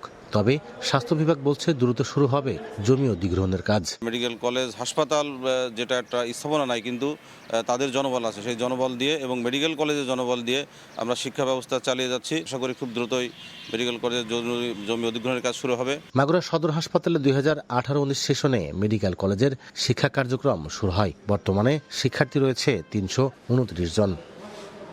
লোটাস রহমান সোহাগ, সময় সংবাদ, মাগুরা। জুলাই গণ অভ্যুত্থানের শহীদ পরিবারের সদস্যদের হাতে প্রধানমন্ত্রী তারেক রহমানের উপহার সামগ্রী তুলে দিয়েছে পঞ্চগড় পৌর ছাত্রদল। কেন্দ্রীয় নির্দেশনা ও মাসব্যাপী কর্মসূচির অংশ হিসেবে বুধবার বিকেলে পঞ্চগড়ের চকলহাট ইউনিয়নের সিংড়োর নায়কপাড়া গ্রামে অভ্যুত্থানের শহীদ সাগরের কবর জিয়ারত করা হয়। একই সঙ্গে বিশেষ দোয়া শেষে কবরের পাশে নিম ও ফলজ বৃক্ষরোপণ করা হয়। পরে উপস্থিত শহীদ সাগরের পরিবারের মাঝে প্রধানমন্ত্রীর আর্থিক সহায়তা ও উপহার সামগ্রী তুলে দেয় পৌর ছাত্রদল। ভোরের সময় এই ছিল আমার কাছে। পরবর্তী সংবাদগুলো জানাতে যুক্ত হবেন সহকর্মী তাজমিলা খান। ধন্যবাদ ধ্রুব। পরবর্তী সংবাদগুলো জানাবো আমি তাজমিলা খান। নড়াইলের পাইকারি বাজারে মাছের সরবরাহ কম। চাহিদার তুলনায় সরবরাহ কম থাকায় গেল সপ্তাহের তুলনায় দাম বেশি। লোহাগড়ার মধুমতি মৎস্য আড়ত থেকে বিস্তারিত জানাচ্ছেন সহকর্মী সজীব রহমান। ভোরের আলো ফুটতে না ফুটতে নড়াইলের সবচেয়ে বড় যে মৎস্য আড়তটি রয়েছে লোহাগড়া উপজেলার মধুমতি মৎস্য আড়ত, এই মৎস্য আড়তে কিন্তু দেশীয় প্রজাতির সহ সামুদ্রিক সব ধরনের মাছ কিন্তু এখানে পাওয়া যায়। এই পার্শ্ববর্তী জেলা গোপালগঞ্জ, ফরিদপুর থেকে কিন্তু নড়াইলে এই মৎস্য আড়তে কিন্তু ক্রেতা বিক্রেতাদের ভিড় লক্ষ্য করা যায়। তারা প্রতিনিয়ত এই আড়তটিতে এসে মাছ কেনাবেচা করে নিয়ে খুচরা বাজারে যে তারা বিক্রি করেন। এখানে বৈরী আবহাওয়া এবং মাছের সরবরাহ কম থাকার কারণে কিন্তু এই যে গেল 2 সপ্তাহে কিন্তু মাছের দাম বেশ কিছুটা বৃদ্ধি পেয়েছে। কেজি প্রতি 50 থেকে 150 টাকা করে বৃদ্ধি পেয়েছে। এখানে যদি একটু বলি যে তেলাপিয়া সাইজ ভেদে কিন্তু 170 থেকে 280 টাকা করে বিক্রি হচ্ছে। পাঙ্গাস বিক্রি হচ্ছে 200 টাকা থেকে 250 টাকা। পাবদা মাছ বিক্রি হচ্ছে 280 থেকে 350 টাকা। সাইজ ভেদে রুই কাতলা যেটি আছে ছোট এবং বড় সাইজের যে রুই কাতলা আছে পাইকারি শুধু বিক্রি হচ্ছে 275 থেকে 500 টাকা। চাষের শিং বিক্রি হচ্ছে 300 থেকে 350 টাকা। সিলভার কাপ যে মাছটি রয়েছে এটি বিক্রি হচ্ছে 170 থেকে 220 টাকা। যেটি এই বাজার আড়তটিতে আমরা কথা বলে যতটুকু জানতে পেরেছি যে যারা মাছ ব্যবসায়ী আছেন তারা বলছেন যে এই আড়তে কিন্তু গড়ে 10 লাখ টাকার মাছ কেনা বেচা হয়, কিন্তু সেই তুলনায় কিন্তু এখানে যে সম্প্রতি 2 সপ্তাহে বৈরী আবহাওয়া এবং মাছের সরবরাহ কমে যায় সেটা অনেকটাই কমে গেছে, 3 ভাগের 1 অংশে নেমে এসেছে। এবং আমরা যে বাগদা চিংড়ির কথা যদি একটু বলি, বাগদা চিংড়ি কিন্তু বিক্রি হচ্ছে এখানে 950 টাকা কেজি দরে, যেটি আগে গেল 2 সপ্তাহ আগে কিন্তু 800 থেকে 850 টাকা বিক্রি হয়েছে। আর গলদা চিংড়ি যদি দাম নির্ধারণ করেছেন, এখানে গলদা চিংড়ির কিন্তু সরবরাহ অনেকটাই কম, যেটা বিক্রি হচ্ছে 1250 থেকে 1350 টাকা দরে। এবং দেশীয় যে বিলের মাছ, নড়াইলে কিন্তু পর্যাপ্ত পরিমাণ দেশীয় বিলের মাছ পাওয়া যায়, কিন্তু সেইটা এখন নেই বললেই চলে। এখানে যে চাষের কই বিক্রি হচ্ছে কিন্তু এখানে 350 থেকে 400 টাকা কেজি দরে, অর্থাৎ পাইকারি যে বাজারেই কিন্তু অনেকটা দেখা যাচ্ছে যে শুধুমাত্র 50 থেকে 150 টাকা 200 টাকা মাছ ভেদে কিন্তু এখানে বিক্রি হচ্ছে। এবং পার্শ্ববর্তী যে আরেকটি আড়ত রয়েছে যেটাতে যেই আড়তটিতে কিন্তু সামুদ্রিক মাছ সহ ইলিশ মাছ বিক্রি হয়, সেখানে কিন্তু সেই ইলিশ মাছ কিন্তু বিক্রি হচ্ছে যে ক্রেতাদের নাগালের বাইরে, অর্থাৎ কেজি প্রতি 3000 টাকার উপরে বিক্রি হচ্ছে। এই ছিল নড়াইলের মৎস্য আড়ত থেকে সর্বশেষ। নড়াইল থেকে সরাসরি যুক্ত ছিলাম। সন্তানকে বাঁচাতে গিয়ে ট্রেন কাটা পড়ল বাবা। বুধবার বিকেলে চট্টগ্রাম কক্সবাজার রেল লাইনের চন্দনাইশে এই দুর্ঘটনা ঘটে। স্থানীয়রা জানান, মোর্শেদুল আলম তার স্ত্রী ও 2 বছরের শিশুকে নিয়ে রেলওয়ে স্টেশনে বেড়াতে আসেন। শিশুটি খেলতে গিয়ে রেল লাইনে উঠে পড়ে। এ সময় চট্টগ্রাম থেকে ছেড়ে আসা তেলবাহী ট্রেন দোহাজারী স্টেশনে আসলে সন্তানকে বাঁচাতে লাফ দেন মোর্শেদুল আলম। এতে ট্রেনের নিচে কাটা পড়ে এক পায়ের গোড়ালি ও অন্য পায়ের এবং বাম হাতের 5 আঙ্গুল কাটা পড়ে। বগুড়ায় 6টি চোরাই মোটরসাইকেল সহ চোর ও ছিনতাইকারী চক্রের 7 সদস্যকে গ্রেফতার করেছে পুলিশ। পুলিশ জানায়, 24 জুলাই রাতে রাজশাহী থেকে রংপুরে মোটরসাইকেল করে যাচ্ছিলেন খোরশেদ আলম। ভোরে বগুড়া সদর থানার এরুলিয়া বিমানবন্দর এলাকায় গেলে মোটরসাইকেলটি নিয়ে পালিয়ে যায় চোর চক্রের সদস্যরা। এ ঘটনায় গাবতলী থানার বাগবাড়ি বাজারে অভিযান চালিয়ে লাল মিয়া ও মাসুমকে গ্রেফতার করা হয়। পরে তাদের দেওয়া তথ্যের ভিত্তিতে শাহজাহানপুর থানা এলাকা থেকে চোরাই মোটরসাইকেল সহ বাকিদের গ্রেফতার করা হয়।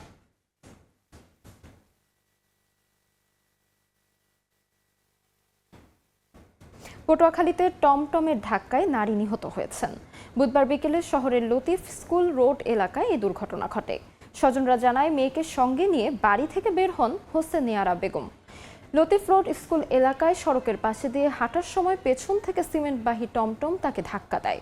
গুরুতর আহত অবস্থায় তাকে পটুয়াখালী মেডিকেল কলেজ হাসপাতালে নেওয়া হলে চিকিৎসক তাকে মৃত ঘোষণা করেন। এ ঘটনায় টমটম চালককে আটক করা হয়েছে।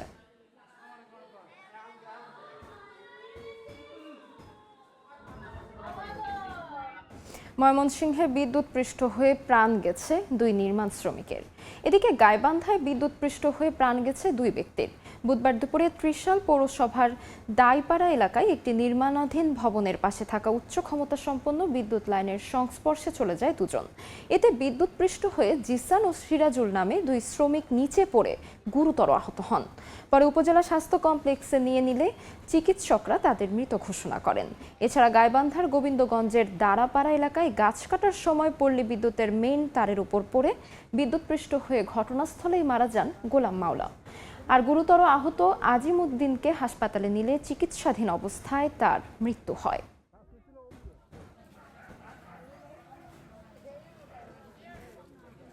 ফরিদপুরে অসুস্থ গৃহবধূকে নির্যাতন করে নবজাতককে ছিনিয়ে নেওয়ার অভিযোগ স্বামীর পরিবারের বিরুদ্ধে। স্বজনরা জানান, প্রসব বেদনা উঠলে ফরিদপুর জেনারেল হাসপাতালে ভর্তি করা হয় নুসরাত আক্তারকে। পরে পুত্র সন্তানের জন্ম দেন তিনি। বুধবার বিকেলে শাশুড়ি আছিয়া 4-5 জনকে নিয়ে নবজাতককে ছিনিয়ে নেওয়ার চেষ্টা করে। বাধা দিল গৃহবধূকে মারধর করে শিশুটিকে নিয়ে পালিয়ে যায় তারা। অভিযোগ, বিয়ের পর থেকে নুসরাতের ওপর নির্যাতন চালাচ্ছিল শ্বশুরবাড়ির লোকজন।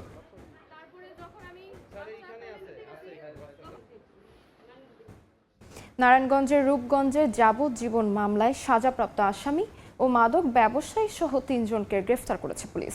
মঙ্গলবার রাতে উপজেলার বিভিন্ন এলাকায় অভিযান চালিয়ে তাদের গ্রেফতার করা হয়। পরে বুধবার দুপুরে রূপগঞ্জ থানার ভারপ্রাপ্ত কর্মকর্তা AHM সালাউদ্দিন সংবাদ সম্মেলনে সাংবাদিকদের এ তথ্য জানান। পুলিশ জানায়, উপজেলার মাছিমপুর এলাকায় অভিযান পরিচালনা করে হত্যা মামলার যাবজ্জীবন সাজাপ্রাপ্ত আসামি ফারুক ওরফে লেদা ফারুককে গ্রেফতার করা হয়। অপরদিকে পুলিশের মাদক বিরোধী অভিযানে ডরগাঁও এলাকা থেকে শফিকুল ইসলামকে 17 পিস ইয়াবা ও দক্ষিণ নবগ্রাম এলাকা থেকে ফয়সাল রাজীবকে 4 কেজি গাঁজা সহ গ্রেফতার করা হয়।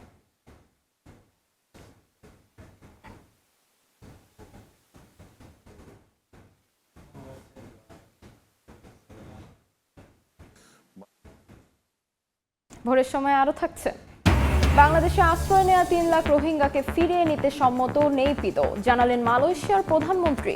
মিয়ানমারে জান্তা বাহিনীর আগ্রাসন অব্যাহত, নিহত 3। লক্ষ্মীপুরের রামগতিতে পৌরসভার পানির লাইন খনন কাজের সময় 3টি পুরনো ধাতব বস্তু উদ্ধার হয়েছে। বস্তুগুলো দেখতে অনেকটাই মর্টার শেলের মতো। বুধবার দুপুরে শহরের শহীদ মাস্টার বাড়ির দরজার সংলগ্ন সড়কে পানির পাইপলাইন খনন কাজ করছিলেন শ্রমিকরা। এ সময় মাটির প্রায় 3 থেকে 4 ফুট নিচ থেকে 3টি ধাতব বস্তু দেখতে পান তারা। খবর পেয়ে পুলিশ ঘটনাস্থলে নিরাপত্তার স্বার্থে এলাকাটিতে বিশেষ নজরদারি ও কর্ডন জারি করে। খবর দেওয়া হয় বোম ডিসপোজাল ইউনিটকে।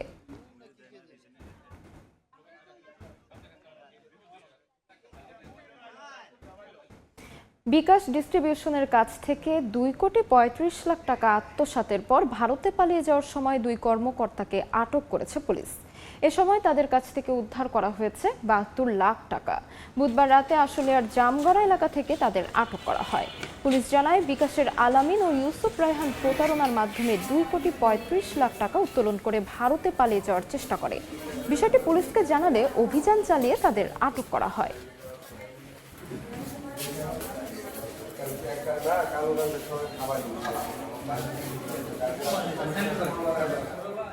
ঠাকুরগাঁ সমবায় মার্কেট পাইকারি বাজারে নানা রকম সবজি নিয়ে আসে কৃষক ও ব্যবসায়ীরা। কেনাবেচার আরো খবর জানাতে সেখানে আছেন রিপোর্টার জিয়াউর রহমান বকুল। সরাসরি চলে যাচ্ছি তার কাছে। বকুল, আমরা এই মুহূর্তে রয়েছি ঠাকুরগাঁও জেলা সদরের সমবায় যে পাইকারি বাজার, অর্থাৎ সবজির যে পাইকারি বাজার, সেই সবজির পাইকারি বাজারের সামনে আমরা যেটি লক্ষ্য করেছি যে ভোর সকাল থেকেই যে বিভিন্ন প্রান্তের যারা কৃষকরা রয়েছে, ব্যবসায়ীরা রয়েছে, তারা কিন্তু সবজি নিয়ে এই পাইকারি বাজারে হাজির হয়েছেন এবং নানা রকম সবজি তারা নিয়ে আসছেন। টাটকা যেই সবজি, সেই সবজিগুলো নিয়ে আসছেন বেচা কেনার জন্য। আর তার পরবর্তীতেই এই হাকডাকের মধ্য দিয়ে বেচা কেনা শুরু হয়। এখানে যারা স্থানীয় সবজি ব্যবসায়ীরা রয়েছে তারা সবজি ক্রয় করে বাজারে নিয়ে যায়, খুচরা বাজারে, এবং দূর দূরান্তের যারা সবজি ব্যবসায়ীরা রয়েছে তারাও কিন্তু এই বাজারে এসে সবজি ক্রয় করে নিয়ে যায়। আমরা একটু আপনাদেরকে জানিয়ে রাখতে চাই যে আজকের যে বাজার, সেই বাজারের কোন সবজির কত দাম, এবং সপ্তাহের ব্যবধানে আমরা যেটি জানতে পেরেছি যে এখানকার যারা আড়তদাররা আছে তারা বলছেন যে সপ্তাহের ব্যবধানে 2 থেকে 3 টাকা কেজি দরে উঠানামা করেছে। তবে সবচেয়ে বেশি দাম বেড়েছে যে কাঁচামরিচ, সেই কাঁচামরিচের দাম বেড়েছে 20 থেকে 30 টাকা এক সপ্তাহের ব্যবধানে। আমরা আপনাদেরকে একটু জানিয়ে রাখি যে আলু প্রতি কেজি, দেশি যে আলু, সেই আলু প্রতি কেজি বিক্রি হচ্ছে 30 থেকে 32 টাকা, এবং কার্ডিনাল জাতের যে আলু সেটি কিন্তু 18 টাকা কেজি দরে বিক্রি হচ্ছে। বেগুন বিক্রি হচ্ছে 60 থেকে 70 টাকা কেজি, শসা বিক্রি হচ্ছে 30 থেকে 35 টাকা, সজি কচু বিক্রি হচ্ছে 20 থেকে 22 টাকা, ঢেঁড়স বিক্রি হচ্ছে 40 টাকা কেজি দরে, প্রতি পিস লাউ বিক্রি হচ্ছে 30 থেকে 40 টাকা, কায়তা বিক্রি হচ্ছে 30 থেকে 35 টাকা, ঝিঙ্গা অর্থাৎ চিচিঙ্গাও অনেকে বলে, ঝিঙ্গা বিক্রি হচ্ছে 35 থেকে 40 টাকা, বরবটি বিক্রি হচ্ছে 45 থেকে 50 টাকা কেজি দরে, পটল বিক্রি হচ্ছে 50 টাকা কেজি দরে, করলা বিক্রি হচ্ছে 60 টাকা কেজি দরে, কাঁচামরিচ যেটি বলছিলাম যে গেল সপ্তাহের ব্যবধানে 20 থেকে 30 টাকা বেড়েছে, অর্থাৎ আজকে কাঁচামরিচের প্রতি কেজি কাঁচামরিচ বিক্রি হচ্ছে আড়তেই 250 থেকে 270 টাকা কেজি দরে। অন্যান্য শাকসবজি রয়েছে, সেই শাকসবজিগুলো কিন্তু 7 থেকে 8 টাকা প্রতি আটি বিক্রি হচ্ছে। তো আজকের যে সবজির বাজার, সেই সবজির বাজার ছিল আমার কাছে সর্বশেষ তথ্য এতটুকুই। ঠাকুরগাঁ থেকে সরাসরি যুক্ত ছিলাম। বাংলাদেশে আশ্রয় নেওয়া প্রায় 3 লাখ রোহিঙ্গা শরণার্থীকে ফেরত নিতে রাজি হয়েছে মিয়ানমার। বুধবার মালয়েশিয়ার প্রধানমন্ত্রী আনোয়ার ইব্রাহিম বিষয়টি জানান। দেশটির চেন্নাই এলাকায় স্থানীয় ভোটারদের সঙ্গে এক মতবিনিময় সভায় দেওয়া বক্তব্যে তিনি আরও বলেন, মালয়েশিয়া থেকেও 5,000 রোহিঙ্গাকে ফেরত নিতে সম্মত হয়েছে নেপিত। তবে এই প্রক্রিয়ায় সুনির্দিষ্ট কোনো সময়সূচি এখনও নির্ধারণ করা হয়নি। 2017 সাল থেকে মিয়ানমার সামরিক বাহিনীর নির্যাতন ও সহিংসতার শিকার হয়ে 13 লাখের বেশি রোহিঙ্গা বাংলাদেশে আশ্রয় নিতে বাধ্য হয়। বহু বছর ধরে চলা এই আঞ্চলিক সংকট ও মানবিক বিপর্যয় নিরসনে মিয়ানমারের সঙ্গে স্থায়ী সমাধানের লক্ষ্যে কূটনৈতিক পর্যায়ে আলোচনা অব্যাহত রাখা হয়।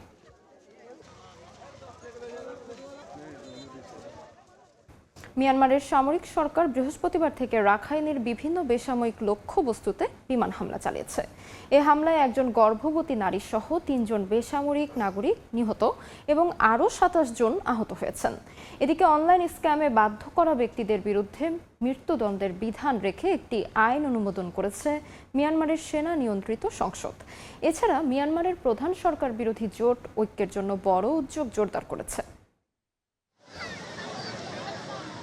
গেল কদিন ধরে পন্নাগিয়ন ও থানদুয়ে শহরে বিখ্যাত সমুদ্র সৈকত রিসোর্ট নাপালি সহ কয়েকটি বেসামরিক লক্ষ্যবস্তুতে হামলা চালায় মিয়ানমারের সামরিক সরকার। থানদুয়ের আবাসিক এলাকাগুলোতে 4টি বিমান হামলা চালায় শাসক গোষ্ঠী। হামলায় হতাহতের পাশাপাশি ক্ষতিগ্রস্ত হয় বেসামরিক বাড়িঘর, রেস্তোরাঁ, বৌদ্ধবিহার এবং একটি স্কুল। এদিকে মিয়ানমারের সেনা নিয়ন্ত্রিত সংসদ মঙ্গলবার একটি আইন অনুমোদন করেছে, যেখানে অনলাইন প্রতারণার জন্য ভুক্তভোগীদের আটক বা জোরপূর্বক বাধ্য করার ক্ষেত্রে মৃত্যুদণ্ডের বিধান রাখা হয়েছে। রাজধানী নেপিডোতে আইন প্রণেতাদের যৌথ অধিবেশনে অনলাইন প্রতারণা বিরোধী বিলটি পাশ হয়। মে মাসে প্রকাশিত একটি খসড়ায় অনলাইন স্ক্যামে বাধ্য করার উদ্দেশ্যে অন্য কোনো ব্যক্তির বিরুদ্ধে সহিংসতা, নির্যাতন, বেআইনি গ্রেফতার ও আটক বা নিষ্ঠুর আচরণের জন্য 10 বছর থেকে যাবজ্জীবন কারাদণ্ডের পাশাপাশি মৃত্যুদণ্ডেরও বিধান রাখা হয়েছিল। সামরিক চেকপয়েন্টে চাঁদাবাজি নিয়ে উদ্বেগ প্রকাশ করেছেন আইন প্রণেতারা। বৃহস্পতিবারের অধিবেশনে কাচিন রাজ্যের সাংসদ ইউ তুনতুন অং সামরিক বাহিনী পরিচালিত চেকপয়েন্টগুলোতে অবৈধ চাঁদাবাজির সমালোচনা করেন। তিনি জানতে চান 2021 সালের অভ্যুত্থানের পর থেকে চলে আসা এই প্রথাটি দমনে কর্তৃপক্ষের কোনো পরিকল্পনা আছে কিনা। অং বিষয়টি উত্থাপন করেন কারণ মিয়ানমারের সামরিক বাহিনী ক্ষমতা দখলের পর থেকে দেশটির বিভিন্ন রাজ্য ও অঞ্চলের চেকপয়েন্টগুলো নির্বিচার গ্রেফতার ও চাঁদাবাজির জন্য কুখ্যাত হয়ে উঠেছে।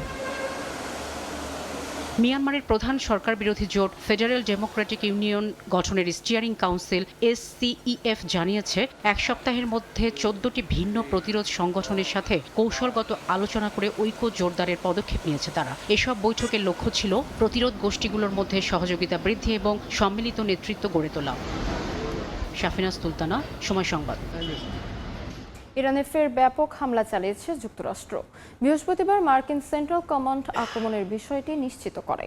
এদিকে ইরাকে যুক্তরাষ্ট্র ও সৌদি আরবের যৌথ বিমান হামলায় নিহতের সংখ্যা বেড়ে 24 জনে দাঁড়িয়েছে। নিহতদের মধ্যে ইরানের IRGC-র 4 সদস্য আছে বলে জানা গেছে। হরমুজ প্রণালীতে যুক্তরাষ্ট্র ইরান পাল্টাপাল্টি বেশ কয়েকটি তেলবাহী জাহাজের চলাচল আটকে দিয়েছে। ইরাকে যুক্তরাষ্ট্র সৌদির হামলায় যুদ্ধ ছড়িয়ে পড়ার আশঙ্কায় গোটা মধ্যপ্রাচ্য। বিভিন্ন গণমাধ্যমের খবর, আক্রমণে হতাহতের সংখ্যা বেড়েছে। নিহতদের মধ্যে ইরানের IRGC-র কয়েকজন সদস্য আছেন বলেও জানা গেছে। একে নিজেদের সার্বভৌমত্বের ওপর বিপজ্জনক আক্রমণ হিসেবে উল্লেখ করে কড়া নিন্দা জানিয়েছে বাগদাদ ও তেহরান। হরমুজ প্রণালী ঘিরেও প্রতিদিন বাড়ছে উত্তেজনার পারদ। ইরানি বন্দরের উদ্দেশ্যে যাওয়া 20টি বাণিজ্যিক জাহাজ ঘুরিয়ে দেওয়ার দাবি করেছে মার্কিন সেন্টকম। এছাড়া 2টি জাহাজ থামিয়ে দিয়েছে এবং আরও 2টিতে উঠে তল্লাশি চালিয়েছে মার্কিন সেনারা। এমন অবস্থায় প্রণালীতে নিজের অবস্থান কঠোর করেছে ইরানও। IRGC-র সতর্কবার্তা উপেক্ষা করায় প্রণালীতে 3টি তেলবাহী ট্যাঙ্কার থামিয়ে দেওয়ার দাবি করেছে তারা। তেহরানের ওপর একযোগে সামরিক ও অর্থনৈতিক চাপ বাড়াচ্ছে ওয়াশিংটন। মার্কিন প্রেসিডেন্ট ডোনাল্ড ট্রাম্প ফের ইরানে কঠোর আঘাত হানার হুমকি দিয়ে বলেছেন এবার আঘাত হানার পালা যুক্তরাষ্ট্রের। ইরান ইস্যুতে মার্কিন প্রশাসনের সাথে টানাপোড়েনের মধ্যেই ওয়াশিংটন সফরে আছেন ইসরায়েলের প্রধানমন্ত্রী বিনিয়ামিন নেতানিয়াহু। বুধবার প্রতিরক্ষা মন্ত্রী পিট হেগসেথের সঙ্গে বৈঠক করেছেন তিনি। ফারহাদ চৌধুরী, সময় সংবাদ। দীর্ঘদিন ধরে যুক্তরাষ্ট্রের সঙ্গে ঘনিষ্ঠ সম্পর্ককে নিজের সবচেয়ে বড় রাজনৈতিক শক্তি হিসেবে ব্যবহার করে আসছেন ইসরায়েলের প্রধানমন্ত্রী বেনিয়ামিন নেতানিয়াহু।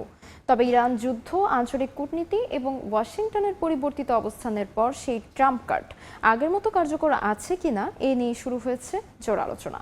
বিশ্লেষকদের মতে ট্রাম্প নেতানিয়াহু সম্পর্কের টানাপোড়েন এখন ইসরায়েলের আসন্ন নির্বাচনের সমীকরণও বদলে দিতে পারে।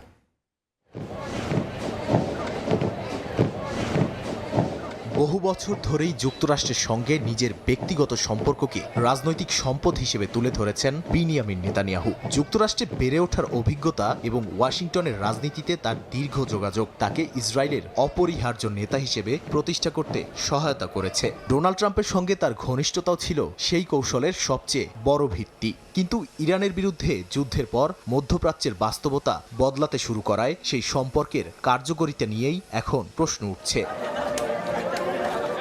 বিশ্লেষকদের মতে ইরান যুদ্ধ প্রত্যাশা মতো ফল না দেয়ায় ইসরায়েলের মতামত ছাড়াই মধ্যপ্রাচ্যের সমঝোতার পথে ট্রাম্প প্রশাসনের আগ্রহ এবং যুক্তরাষ্ট্রে ইসরায়েল বিরোধী সমালোচনা বেড়ে যাওয়ায় নেতানিয়াহুর অবস্থান দুর্বল হয়েছে। একই সময় পশ্চিম তীরের বসতি স্থাপনাকারীদের সহিংসতা, তুরস্কের কাছে সম্ভাব্য F-35 বিক্রি এবং সৌদি আরবের সঙ্গে পারমাণবিক সহযোগিতা নিয়েও দুই দেশের মধ্যে মতপার্থক্য স্পষ্ট হয়েছে। এমনকি ট্রাম্প প্রকাশ্যেই বলেছেন যুক্তরাষ্ট্র কি বিক্রি করবে তা অন্য কেউ ঠিক করে দিতে পারে না। এমন পরিস্থিতিতে ওয়াশিংটনে ট্রাম্পের সঙ্গে নেতানিয়াহুর বৈঠককে অনেকেই দেখছেন ভাবমূর্তি পুনর্গঠনের প্রচেষ্টা হিসেবে। লক্ষ্য ইসরায়েলের ভোটারদের দেখানো যে হোয়াইট হাউসের সঙ্গে তার সম্পর্ক এখনও অটুট। তবে বিশ্লেষকদের ধারণা প্রকাশ্যে সৌজন্য বজায় থাকলেও ব্যক্তিগত আলোচনায় ট্রাম্প আগের মতো নিরঙ্কুশ সমর্থন দেবেন এমন নিশ্চয়তা নেই। আগামী অক্টোবরেই ইসরায়েলের জাতীয় নির্বাচন, একই সঙ্গে দুর্নীতির মামলার বিচার এবং আঞ্চলিক সংঘাতের চাপও সামলাতে হচ্ছে নেতানিয়াহুকে। তাই যুক্তরাষ্ট্রের সঙ্গে সম্পর্ক ধরে রাখার সক্ষমতা তার নির্বাচনী প্রচারের অন্যতম প্রধান ইস্যু হয়ে উঠেছে। তবে সাবেক কূটনীতিক ও জনমত বিশ্লেষকদের সতর্কবার্তা, নেতানিয়াহুর বহু বছরের সেই ট্রাম্প কার্ড হয়তো আর আগের মতো নির্ভরযোগ্য নয়। এমনও হতে পারে ভবিষ্যতে ট্রাম্প ইসরায়েলের নতুন নেতৃত্বের প্রতি সমর্থন জানাতে পারেন। তাই ওয়াশিংটনের সঙ্গে সম্পর্কের সমীকরণ এখন শুধু কূটনীতির নয়, ইসরায়েলের অভ্যন্তরীণ রাজনীতিরও গুরুত্বপূর্ণ নির্ধারক হয়ে উঠেছে। নাদিম মারজান, সময় সংবাদ। ভোরের সময় আরো থাকছে। অবশেষে সত্যি হলো গুঞ্জন, সরিয়ে দেওয়া হলো মেহেদী মিরাজকে 2027 বিশ্বকাপ পর্যন্ত ওয়ানডে দলের অধিনায়ক লিটন দাস। এখনো নিশ্চিত নয় ভারতের বাংলাদেশ সফর। দাবানলের ভয়াবহতা কিছুটা কমলেও পুরোপুরি স্বস্তিতে নেই ইউরোপ। ফ্রান্স ও স্পেনে উচ্চ তাপমাত্রার কারণে নতুন করে আগুন ছড়িয়ে পড়ার আশঙ্কার কথা জানিয়েছে প্রশাসন। এরই মধ্যে গ্রিসের ক্রিট দ্বীপে দাবানল নিয়ন্ত্রণ করতে গিয়ে প্রাণ হারিয়েছেন 3 দমকল কর্মী। তুরস্কেও ছড়িয়ে পড়েছে ভয়াবহ দাবানল। ইউরোপীয় ইউনিয়ন সতর্ক করে বলেছে চলমান দাবানল এবার গ্রিস ও ইতালিতে ব্যাপক আকারে ছড়িয়ে পড়ার আশঙ্কা রয়েছে। দাবানলে পুড়ছে ফ্রান্সের দক্ষিণ পশ্চিমাঞ্চল। টানা কয়েকদিন ধরে জ্বলতে থাকা আগুন পুরোপুরি নিয়ন্ত্রণে না এলেও জিরোন্দে পরিস্থিতি কিছুটা স্থিতিশীল হয়েছে বলে জানিয়েছে কর্তৃপক্ষ। এর মধ্যেই লে পোর্জে সহ কয়েকটি এলাকায় রাতভর নতুন করে আগুন জ্বলে ওঠায় বাসিন্দাদের সতর্ক থাকতে বলা হয়েছে। বিষাক্ত ধোঁয়া থেকে বাঁচতে লাখো মাস্ক বিতরণ করেছে সরকার। একই সঙ্গে প্রতিরক্ষা ও মহাকাশ শিল্পের গুরুত্বপূর্ণ স্থাপনাগুলো রক্ষায় বিশেষ নিরাপত্তা ব্যবস্থা নেওয়া হয়েছে। তাপমাত্রা 41 ডিগ্রি সেলসিয়াস পর্যন্ত ওঠার পূর্বাভাস থাকায় নতুন করে পরিস্থিতির অবনতির আশঙ্কা করা হচ্ছে। দাবানলের কারণে ফ্রান্সে এ পর্যন্ত কয়েক লাখ মানুষকে নিরাপদ স্থানে সরিয়ে নেওয়া হয়েছে। দেশটির প্রেসিডেন্ট ইমানুয়েল ম্যাক্রো একে দ্বিতীয় বিশ্বযুদ্ধের পর সবচেয়ে ভয়াবহ অগ্নিকাণ্ডগুলোর একটি বলে উল্লেখ করেছেন। দাবানলে পুড়ে গেছে লাখ লাখ একর বনভূমি, আর দেশের অধিকাংশ অঞ্চলের বায়ুমানও নেমে গেছে উদ্বেগজনক পর্যায়ে। স্পেনেও আগুনের তীব্রতা কিছুটা কমেছে। মাদ্রিদের পশ্চিমাঞ্চলের দাবানলকে কারিগরিভাবে নিয়ন্ত্রণে আনা গেছে বলে জানিয়েছে সরকার। এর ফলে কয়েকদিন আগে ঘরছাড়া হওয়া হাজার হাজার মানুষকে বাড়ি ফিরতে দেয়া হয়েছে। তবে প্রধানমন্ত্রী পেদ্রো সানচেজ সতর্ক করে বলেছেন, তাপমাত্রা বৃদ্ধি, কম আর্দ্রতা এবং দমকা হাওয়ার কারণে আগামী কয়েক ঘন্টা অত্যন্ত গুরুত্বপূর্ণ। দমকল বাহিনী এখন আগুনের বিস্তার ঠেকানো এবং নতুন করে জ্বলে ওঠা রোধে কাজ করছে। তবে স্পেনের ক্ষয়ক্ষতির চিত্র এখনও ভয়াবহ। আভিলা প্রদেশের আগুন দেশটির সবচেয়ে বড় দাবানলে পরিণত হয়েছে। এরই মধ্যে পুড়ে গেছে 2 লাখ হেক্টরেরও বেশি বনভূমি। স্থানীয় প্রশাসন বলছে আগুন আপাতত স্থির থাকলেও তীব্র গরমে যে কোনো সময় আবারও ভয়াবহ আকার নিতে পারে। গ্রিসের ক্রিট দ্বীপে প্রবল বাতাসের মধ্যে দ্রুত ছড়িয়ে পড়েছে নতুন দাবানল। রেথিমনো এলাকায় আগুন নিয়ন্ত্রণে কাজ করার সময় আটকা পড়ে প্রাণ হারিয়েছেন কয়েকজন দমকল কর্মী। আগুন লোকালয়ের কাছে ছড়িয়ে পড়ায় একের পর এক গ্রাম খালি করা হয়েছে। ইউরোপীয় ইউনিয়ন জানিয়েছে স্পেন ও ফ্রান্সের পর এখন সবচেয়ে বড় ঝুঁকি তৈরি হয়েছে গ্রিস ও ইতালিকে ঘিরে। তুরস্কেও আগুনের সঙ্গে লড়াই অব্যাহত রয়েছে। পর্যটন নগরী মুগলায় কৃষি জমি থেকে শুরু হওয়া আগুন প্রবল বাতাসে ছড়িয়ে পড়েছে বনাঞ্চলে। নিরাপত্তার স্বার্থে কয়েক ডজন বাড়ির বাসিন্দাকে সরিয়ে নেওয়া হয়েছে, খালি করা হয়েছে সরকারি হাসপাতাল। ধোঁয়ার কারণে বন্ধ করে দেওয়া হয়েছে আন্তালিয়া সেইদিকেমের মহাসড়ক। আগুন নিয়ন্ত্রণে বিমান, হেলিকপ্টার ও শত শত দমকল কর্মী মোতায়েন করা হয়েছে। ফারহাদ চৌধুরী, সময় সংবাদ। দক্ষিণ কোরিয়া জুড়ে চলছে স্মরণকালের ভয়াবহ দাবদাহ। দেশটির দক্ষিণাঞ্চলের বিভিন্ন এলাকায় তাপমাত্রা 39 ডিগ্রি সেলসিয়াস ছড়িয়ে গেছে, যা গত প্রায় 2 দশকের মধ্যে সর্বোচ্চ। তীব্র গরমে কয়েকটি এলাকায় জারি করা হয়েছে সর্বোচ্চ স্তরের হিট ওয়েভ ইমার্জেন্সি ওয়ার্নিং। এদিকে গরম থেকে স্বস্তি পেতে রাজধানী সিউল জুড়ে চলছে নানা আয়োজন। দক্ষিণ কোরিয়া থেকে মোহাম্মদ হানিফের রিপোর্ট। কয়েকদিন আগেও প্রবল বর্ষণ আর বন্যায় বিপর্যস্ত ছিল দক্ষিণ কোরিয়া। সে পরিস্থিতি কাটতে না কাটতেই দেশ জুড়ে শুরু হয়েছে রেকর্ড তাপপ্রবাহ। কোথাও কোথাও তাপমাত্রা 40 ডিগ্রি সেলসিয়াসের কাছাকাছি পৌঁছেছে। এর পেছনে দ্বৈত উচ্চচাপের প্রভাব কাজ করছে বলে জানিয়েছেন আবহাওয়াবিদরা। এছাড়া দেশটির দক্ষিণাঞ্চলের বিভিন্ন এলাকায় তাপমাত্রা 39 ডিগ্রি সেলসিয়াস ছাড়িয়ে গেছে। গিয়ং নামের ইয়ংসানের তাপমাত্রা রেকর্ড করা হয়েছে 39.3 ডিগ্রি সেলসিয়াস, যা গত প্রায় 2 দশকের মধ্যে সর্বোচ্চ। তীব্র গরমের কারণে দেগুর সহ কয়েকটি শহরে প্রথমবারের মতো জারি করা হয়েছে সর্বোচ্চ স্তরের হিটওয়েভ ইমার্জেন্সি ওয়ার্নিং। প্রচন্ড গরমে কর্মক্ষেত্রে হিট স্ট্রোকের মতো ঝুঁকি নিয়ে কাজ করতে হচ্ছে।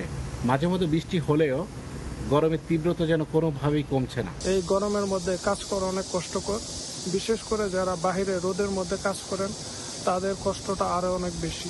এদিকে তীব্র গরমে রাজধানীর ব্যস্ততম গাংহামন স্কোয়ারে দেখা মিলেছে ভিন্ন এক দৃশ্যের। সিউল মেট্রোপলিটন সরকার ও সিউল ট্যুরিজম অর্গানাইজেশনের উদ্যোগে শুরু হয়েছে সিউল সামার বিচ উৎসব। সুইমিং পুল, ওয়াটার স্লাইড, কৃত্রিম বালুচর ও বিশ্রামের ব্যবস্থা রাখায় সব মিলিয়ে শহরের মাঝে তৈরি হয়েছে সমুদ্র সৈকতের আবহাওয়া। দক্ষিণ কোরিয়া জুড়ে এবার যেন চলছে তীব্র গরমের দাপট। জুলাই শেষ হওয়ার আগেই দেশের বিস্তীর্ণ এলাকায় তাপদাহ চরম আকার ধারণ করেছে। শুধু দিনের বেলায় প্রচণ্ড গরমই নয়, রাতেও মিলছে না স্বস্তি। এতে বাড়ছে হিটস্ট্রোক, পানি শূন্যতা ও অন্যান্য গরমজনিত স্বাস্থ্য ঝুঁকি। দক্ষিণ কোরিয়া থেকে মোহাম্মদ হানিফ, সময় সংবাদ। এবার খেলার খবর। বাংলাদেশ ক্রিকেটে শেষ হলো 3 অধিনায়ক অধ্যায়। ওয়ানডে ক্যাপ্টেনের দায়িত্ব থেকে মেহেদী হাসান মিরাজকে সরিয়ে দিল বিসিবি। বোর্ড সভার সিদ্ধান্ত অনুযায়ী এখন থেকে সাদা বলের ক্রিকেটের 2 ফরম্যাটে লাল সবুজের অধিনায়ক লিটন কুমার দাস এবং লাল বলে দায়িত্ব কন্টিনিউ করে যাবেন নাজমুল হোসেন শান্ত। 2027 ওয়ানডে বিশ্বকাপ পর্যন্ত আপাতত এই দায়িত্ব পেয়েছেন লিটন, জানিয়েছেন বোর্ড প্রেসিডেন্ট তামিম ইকবাল। লিটনের ইনজুরি নিয়ে ধোঁয়াশা তৈরি হওয়ায় ডিসিপ্লিনারি কমিটির সামনে ডাক পড়েছে মেডিকেল বিভাগের। জবাব চাওয়া হয়েছে তাদের কাছে। এদিকে এবছরের বিপিএল নিয়ে কোনো আশার কথা শোনাতে পারেননি বিসিবি বস।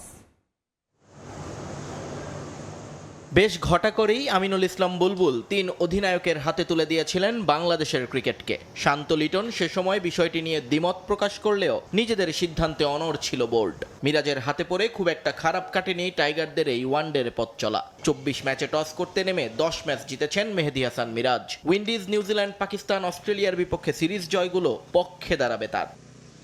কিন্তু এরপরও বোর্ডের পরীক্ষার খাতায় পাস মার্ক ওঠাতে পারেননি মিরাজ। প্রেসিডেন্ট তামিম ইকবালের সহজ স্বীকারোক্তি, যা চাওয়া হয়েছিল তা দিতে পারছিলেন না তিনি। ফলাফল, সাদা বলের 2 ফরম্যাটেই এখন থেকে ক্যাপ্টেন লিটন দাস। তবে এবার আর হুট করে সিদ্ধান্ত নেওয়া হয়নি। বোর্ডের ভাবনা জানানো হয়েছে মিরাজকেও। দুপক্ষের সমঝোতাতেই এসেছে সিদ্ধান্ত। Liton Das will be the white ball captain and Shanto will continue as red ball captain. The vice captain of the white ball will be Tohid Hridoy and the vice captain of red ball remains as it is. The level of performance তার থেকে আশা করছিলাম, and plus the outside, this is what we feel, the outside noises was probably affecting him. ক্রিকেটারদের injury নিয়ে Australia সিরিজের আগে ভালোই বিপাকে পড়েছে ক্রিকেট বোর্ড। মেডিকেল বিভাগের বিভিন্ন সিদ্ধান্ত নিয়ে আলোচনাও হচ্ছে বেশ। বিষয়টি এড়িয়ে যাননি প্রেসিডেন্ট, জানালেন ডিসিপ্লিনারি কমিটির সামনে ইতোমধ্যেই ডাক পড়েছে মেডিকেল বিভাগের। শোকজ নোটিশ দিয়ে তাদেরকে প্রশ্ন করা হয়েছে। সিলেক্টর, মেডিকেল ডিপার্টমেন্ট, সাথে এদেরকেও করা হয়েছে। দে আর অলসো আনসারেবল যে কেন লিটন দাস জিম্বাবুয়ে গেল if he was not fit enough, বা পরবর্তীতে কেন রিপোর্ট এটা আসছে। বোর্ড মিটিংয়ে আলোচনা হয়েছে আরও একটা বিষয় নিয়ে, পূর্বাচল স্টেডিয়াম। তবে এবার যেন একটু ব্যাকফুটে বিসিবি। স্টেডিয়াম বানাতে সরকারের সহযোগিতা চান তামিম, তবে 3 বছরের মধ্যে সেন্টার অফ এক্সেলেন্স বানাতে চান বোর্ডের খরচে। We have agreed and board has agreed that we are going to start building the excellence center. So BCB fund আমরা ইউজ করে আমরা এই এক্সেলেন্স সেন্টারটা কমপ্লিট করে ফেলব। স্টেডিয়ামের যে বিষয়টা আসছে, স্টেডিয়ামের বিষয়ের জন্য প্রবলি আমাদের এটা গভর্নমেন্টের ফান্ডিং লাগবে। সাম্প্রতিক সময়ে দেশের ক্রিকেটের বহুল চর্চিত বিষয় বিপিএল, কিন্তু এবছর ফ্র্যাঞ্চাইজি টুর্নামেন্টটি হবে এরকম কোনো নিশ্চয়তা দিলেন না তামিম ইকবাল। বিপিএল আমি জাস্ট করার জন্য করব না। I think made it very very clear. I personally don't think we have enough time to host the BPL properly. But আমরা যদি ইনশাআল্লাহ ভবিষ্যতে BPL করি তখন আমরা প্রপারলি করব। এদিকে পারফরম্যান্স রিভিউয়ের জন্য জাতীয় দল টিম ম্যানেজমেন্টের কাছে 6 মাসের ভবিষ্যৎ পরিকল্পনা চেয়েছে ক্রিকেট বোর্ড। নিয়ন মোহাইমিন, সময় সংবাদ, ঢাকা। অস্ট্রেলিয়া সিরিজের আগে দায়সারাভাবে চলছে টাইগারদের স্কিল ক্যাম্প। দেশে থাকলেও এখনও যোগ দেননি অধিনায়ক নাজমুল হোসেন শান্ত। হাসান মাহমুদ ফিরলেও এলপিএলে ব্যস্ত মেহেদী হাসান মিরাজ। আর ছুটি বাতিল হলেও সিলেটে পরিবারের সঙ্গে সময় কাটাচ্ছেন এবাদত হোসেন।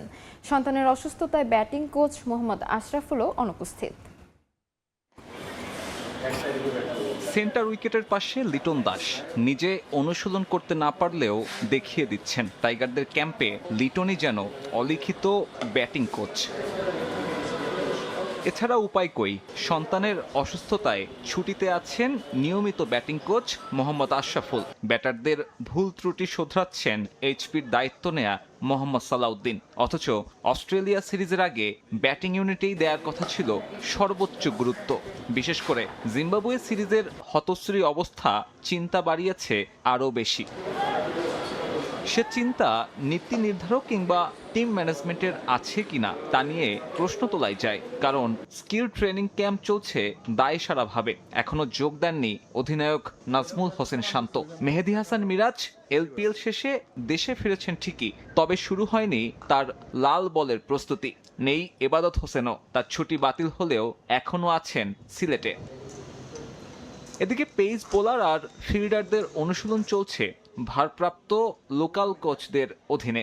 মুশফিকুর রহিম, মুমিনুল হক কিংবা সৌম্য সরকাররা নিজেদের ঝালিয়ে নিয়েছেন ব্যক্তিগত উদ্যোগে। সেন্টার উইকেটে গ্রানাইটের সামনে বাউন্স সামলানোটাই তাদের সবচেয়ে বড় মাথা ব্যথা। এদিন লম্বা সময় প্র্যাকটিসে দেখা যায় মুশফিককে। এমন প্রস্তুতি নিয়েই 31শে জুলাই অস্ট্রেলিয়ার উদ্দেশ্যে উড়াল দেবে টিম ম্যানেজমেন্ট। সেখানে অবশ্য প্রস্তুতির সময় আছে, প্রস্তুতি ম্যাচেও মানিয়ে নেয়ার সুযোগ থাকবে। তবে দেশের মাটিতে দায়সারা অনুশীলন টিম ম্যানেজমেন্টের ভাবনার জায়গা নিয়ে প্রশ্ন তুলছে। 23 বছর পর সুযোগ পাওয়া অস্ট্রেলিয়া সফরে আদৌ বাংলাদেশ কতটুকু লড়াই করবে সে প্রশ্ন উঠছে। সাব্বির মিথুন, সময় সংবাদ, ঢাকা। নভেম্বরে বাংলাদেশের মাটিতে সাফের সফল আয়োজন করতে সব ধরনের সহযোগিতা করবে ক্রীড়া মন্ত্রণালয়। জাতীয় স্টেডিয়ামের কাজ নির্ধারিত সময়ের আগেই সম্পন্ন হবে, জানিয়েছেন যুব ক্রীড়া প্রতিমন্ত্রী আমিনুল হক। দক্ষিণ এশিয়ার শ্রেষ্ঠত্ব পুনরুদ্ধারে হামজা সমিতদের উপর আস্থা রাখছেন বাংলাদেশের সাবেক অধিনায়ক। হামজা চৌধুরী, সমিত সোম, জায়ান আহমেদদের যোগ দেওয়ার পর দক্ষিণ এশিয়ার দলগুলোর মধ্যে ব্র্যান্ড ভ্যালু বেড়েছে বাংলাদেশের। সাম্প্রতিক সময়ে প্রীতি ম্যাচেও সুফল পেয়েছে লাল সবুজের প্রতিনিধিরা। যদিও বড় কোনো সাফল্যের দেখা পাননি ইংলিশ প্রিমিয়ার লিগ খেলা হামজা চৌধুরী। সামনে ঘরের মাটিতে হবে সাফ। দক্ষিণ এশিয়ার শ্রেষ্ঠত্বের মঞ্চে প্রথমবার নামবেন তারা। হামজা সমিতদের নিয়ে আশায় বুক বাঁধছেন সবাই। মাঠের পারফরমেন্সের আগে পুরো আসর আয়োজনের দায়িত্ব বাফুফের হাতে। মেগা ইভেন্ট সুষ্ঠুভাবে আয়োজন করতে প্রস্তুতি চলছে আগে থেকেই। জাতীয় স্টেডিয়ামে লাগানো হয়েছে নতুন ঘাস। সাফের আগে সম্পন্ন হবে বাকি কাজও। আঞ্চলিক এই আসর সফল করতে সব ধরনের সহযোগিতা করছে ক্রীড়া মন্ত্রণালয়। আমার জায়গা থেকে সর্বোচ্চ সহযোগিতা থাকবে, কারণ এই দেশ আমাদের, আমরা বাংলাদেশের হয়ে আমাদের সাফ ফুটবল আমরা সেই 2003 সালে চ্যাম্পিয়ন হয়েছিলাম এবং দীর্ঘ এই পথ চলায় আমরা চ্যাম্পিয়নশিপের মুখ দেখতে পাইনি। তো সেই জায়গা থেকে বাংলাদেশের মাটিতে যেহেতু খেলা এবং এইটা সফলভাবে আয়োজন করার জন্য বাংলাদেশ ফুটবল ফেডারেশনের সাথে বসে আলোচনা করে সার্বিকভাবে আমরা ইনশাআল্লাহ কাজগুলো সম্পন্ন করব। 2003 সালে সবশেষ সাফ চ্যাম্পিয়নশিপের শিরোপা জিতেছিল বাংলাদেশ। সাফ জয়ী দলের সদস্য ছিলেন বর্তমান যুব ও ক্রীড়া প্রতিমন্ত্রী আমিনুল হক। এরপর কেটে গেছে লম্বা সময়, কিন্তু কাঙ্ক্ষিত ট্রফির দেখা পায়নি বেঙ্গল টাইগাররা। এবার হামজা সমিতদের হাত ধরে সাফ শিরোপা ফিরবে বাংলাদেশে প্রত্যাশা প্রতিমন্ত্রীর। বাংলাদেশ ফুটবল টিম হামজা চৌধুরীর মতো আরো অনেক ভালো ফুটবলাররা এখন বাংলাদেশ দলে খেলছে, তো আমরা অনেক বেশি আশাবাদী যে আমাদের সেই দীর্ঘদিনের যেই অপূরণীয় যে ঘাটতি সেটা আমরা ইনশাল্লাহ পূরণ করতে পারবো। 4 থেকে 17 নভেম্বর অনুষ্ঠিত হবে সাফ চ্যাম্পিয়নশিপের 15তম আসর। এর আগে 3 বার সাফের আয়োজক হয়েছিল বাংলাদেশ। তারেক হাসান শিমুল, সময় সংবাদ, ঢাকা। নতুন মৌসুমের জন্য বসুন্ধরা কিংস ছেড়ে মোহামেডান স্পোর্টিং ক্লাবে যোগ দিলেন সাদউদ্দিন, ফয়সাল আহমেদ ফাহিম সহ 4 ফুটবলার। এদিকে বিদেশি ফুটবলার দলে ভেড়াতে বিশ্বকাপে খেলা উজবেকিস্তানে একটি প্রতিনিধি দল পাঠাবে ক্লাবটি। পাশাপাশি নজরে থাকবে ব্রাজিল, আফ্রিকার মতো দেশও। আবারও শিরোপা ফিরে পেতে বিদেশি কোচের দিকেও নজর দিচ্ছে দেশের ঐতিহ্যবাহী ক্লাবটি। আগামী 21 আগস্ট চ্যালেঞ্জ কাপ দিয়ে শুরু হওয়ার কথা ঘরোয়া ফুটবলের নতুন মৌসুমের। আর সেপ্টেম্বরে ফুটবল লিগ শুরুর পরিকল্পনা বাফুফের। এর আগে 3 সেপ্টেম্বরের মধ্যে সম্পন্ন করতে হবে খেলোয়াড় দলবদল। চ্যাম্পিয়নের মুকুট ফিরে পেতে আটঘাট বেঁধে মাঠে নেমেছে ঐতিহ্যবাহী মোহামেডান স্পোর্টিং ক্লাব। এবার দলে ভিড়িয়েছে জাতীয় দলের 4 ফুটবলার সাদউদ্দিন, ফয়সাল আহমেদ ফাহিম, শাহরিয়ার ইমন ও সোহেল রানা জুনিয়রকে। গত মৌসুমের 18 জন খেলোয়াড়কে রেখে দেওয়ার পাশাপাশি ক্লাবটি মোট 24 জন খেলোয়াড়কে নিশ্চিত করে আগেই। সেই তালিকায় নতুন করে যুক্ত হয়েছে 5 নাম। বসুন্ধরা কিংসে 4 ফুটবলারের সঙ্গে মোহামেডানের নতুন চুক্তি পেয়েছেন শাকিল আহাদ তপু। 5 জনকে সাইন করিয়েছি। এর মধ্যে আছে সোহেল রানা, ফয়সাল আহমেদ ফাহিম, শাহরিয়ার ইমন, শাকিল আহমেদ টিপু, সাদউদ্দিন। দেশি কোটায় একটা জায়গায় বড় কোনো চমকের সম্ভাবনা না থাকলেও চমক থাকছে বিদেশি কোটায়। পাশাপাশি ভিন্নতা এনে ক্লাবটি একটি প্রতিনিধি দল পাঠাবে বিশ্বকাপ খেলা উজবেকিস্তানে। সেখানে ক্লাবের উজবেক ফুটবলার মুজাফফর আবের সহায়তায় খুঁজবে নতুন ফুটবলার। পাশাপাশি নজর থাকছে ব্রাজিল, আফ্রিকার মতো দেশেও। খুব দ্রুত সময়ের মধ্যে একটা উজবেকিস্তানে আমরা আমাদের ক্লাব থেকে একটা টিম পাঠাবো। তারা যাবে, যে দেখে তারপর মুজাফফর আছে সেখানে আমাদের। তো মুজাফফর তো আমাদের পরীক্ষিত খেলোয়াড় এবং এই ক্লাবের একটা অংশ সে, তো সেও আমাদের সাথে সার্বক্ষণিক যোগাযোগ রাখছে এবং আমরাও তার উপরে কিছু দায়িত্ব দিয়েছি। এছাড়া দেশটি থেকে নতুন কোচ খুঁজছে ক্লাবটি। আলোচনা চলছে ক্লাবটির সাবেক কোচ সন্নেলের সঙ্গেও। আমরা এবার ফরেন কোচ নিয়োগ করছি এবং সেটা আমাদের সেনের সাথেও আমাদের কথা চলছে। আর অন্যান্য জায়গায় উজবেকিস্তানে সেখানেও আমরা কথা বলছি। গত মৌসুমে ব্যর্থতা ভুলে ঘুরে দাঁড়াতে মরিয়া মোহামেডান। ভালো মানের ফুটবলার ও কোচ নিয়োগ দিয়ে আসন্ন মৌসুমে চ্যাম্পিয়ন তকমা ফিরে পাবে বলে বিশ্বাস ক্লাব কর্তাদের। রাফি আমিন, সময় সংবাদ, ঢাকা। সফলভাবে সবচেয়ে বড় বিশ্বকাপ আয়োজনের পর এবার ব্যবসায়ী প্রতিষ্ঠান খোলার পথে হাঁটছে ফিফা। $20 বিলিয়ন মূল্যের নতুন একটি বাণিজ্যিক প্রতিষ্ঠান গঠনের পরিকল্পনা করেছে বিশ্ব ফুটবলের নিয়ন্ত্রক সংস্থা। এক বিবৃতিতে বিষয়টি নিশ্চিত করে সভাপতি জিয়ান্নি ইনফান্তিনো জানিয়েছেন, মূলত সদস্য দেশগুলোকে আর্থিকভাবে স্বাবলম্বী করতে এমন উদ্যোগ নিচ্ছে ফিফা। তবে এই উদ্যোগকে ফুটবলের আত্মা বিক্রির শামিল বলে কড়া সমালোচনা করেছে উয়েফা। ইতিহাসের সবচেয়ে বড় বিশ্বকাপ সফলভাবে আয়োজন করলেও গেল আসর নিয়ে আছে নানা সমালোচনা। এবার ফিফা আলোচনায় ফুটবল অর্থনীতি নিয়ে। বিশ্ব ফুটবলের নিয়ন্ত্রক সংস্থা গঠন করতে যাচ্ছে নতুন একটি বাণিজ্যিক প্রতিষ্ঠান, ফিফা ফরওয়ার্ড এন্টারপ্রাইজ বা FFE। প্রস্তাবিত এই প্রতিষ্ঠানের মূল্য ধরা হয়েছে $20 বিলিয়ন, যার সবচেয়ে ছোট শেয়ার বিক্রি করে প্রায় $4.2 বিলিয়ন বিনিয়োগ তুলতে চায় ফিফা। তবে ফুটবলের নিয়ম, বিশ্বকাপ আয়োজন, আন্তর্জাতিক ম্যাচ ক্যালেন্ডার কিংবা খেলার পরিচালনার পূর্ণ নিয়ন্ত্রণ থাকবে ফিফার হাতেই। ফুটবল বিশ্বের সবচেয়ে জনপ্রিয় খেলা। এর বাণিজ্যিক সাফল্যকে আমরা উদযাপন করি, কিন্তু আমাদের দায়িত্ব হলো সেই সাফল্যের সুফল যেন বিশ্বের প্রতিটি দেশের ফুটবলে পৌঁছে যায়। এটি বিশ্বজুড়ে ফুটবলকে আরও গণতান্ত্রিক করার উদ্যোগ। 211টি সদস্য দেশ এটির সিদ্ধান্ত নেবে। তবে ফিফার এই পরিকল্পনা মোটেই ভালোভাবে নেয়নি উয়েফা। তাদের মতে ভবিষ্যতে ফুটবলের স্বাধীনতা ও সুশাসন প্রশ্নের মুখে পড়তে পারে। তাছাড়া এটি আত্মঘাতী সিদ্ধান্ত হিসেবে দেখছে ইউরোপিয়ান ফুটবলের নিয়ন্ত্রক সংস্থা।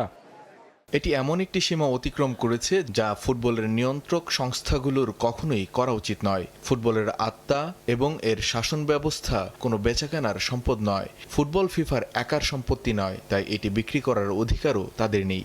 যদিও এটিকে শুধু বিনিয়োগ নয়, বিশ্বজুড়ে ফুটবলের উন্নয়নের নতুন অর্থনৈতিক মডেল হিসেবে দেখছে ফিফা। উয়েফার সমালোচনার মুখে শেষ পর্যন্ত এই পরিকল্পনা বাস্তবায়ন হয় কিনা সেটাই দেখার বিষয়। তারেক হাসান শিমুল, সময় সংবাদ। আরও শক্তিশালী হলো আইপিএল এর অর্থনৈতিক কাঠামো। লিগের সামগ্রিক ব্যবসায়িক মূল্য গিয়ে দাঁড়িয়েছে $20.6 বিলিয়ন। আর ব্র্যান্ড ভ্যালুতে 10 ফ্র্যাঞ্চাইজির মাঝে শীর্ষে উঠে এসেছে বিরাট কোহলির রয়্যাল চ্যালেঞ্জার্স বেঙ্গালুরু। এই মুহূর্তে দলটির ব্র্যান্ড ভ্যালু $312 মিলিয়ন। আন্তর্জাতিক বিনিয়োগ প্রতিষ্ঠান হুলিহান লেকের প্রতিবেদনে উঠে এসেছে এসব তথ্য। আইপিএল নিয়ে আছে নানা ধরনের বিতর্ক, তবে এই লিগটাই শাসন করছে ফ্র্যাঞ্চাইজি ক্রিকেট। টি-20-র ফেরিওয়ালারা চাতক পাখির মতো অপেক্ষা করেন এই লিগে খেলতে। ব্যবসা সফল আইপিএল আয়োজন করে রীতিমতো টাকার পাহাড় গড়ে ফেলেছে ভারতীয় ক্রিকেট বোর্ড। দর্শক, স্পন্সর আর সম্প্রচার সত্য সব ক্ষেত্রেই একের পর এক রেকর্ড গড়ে আইপিএল এখন বিশ্বের সবচেয়ে জনপ্রিয় ফ্র্যাঞ্চাইজি ক্রিকেট লিগ।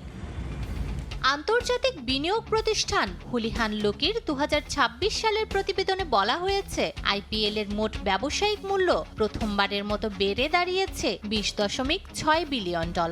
এক বছরের ব্যবধানে 11.4% বেড়েছে এই মূল্য।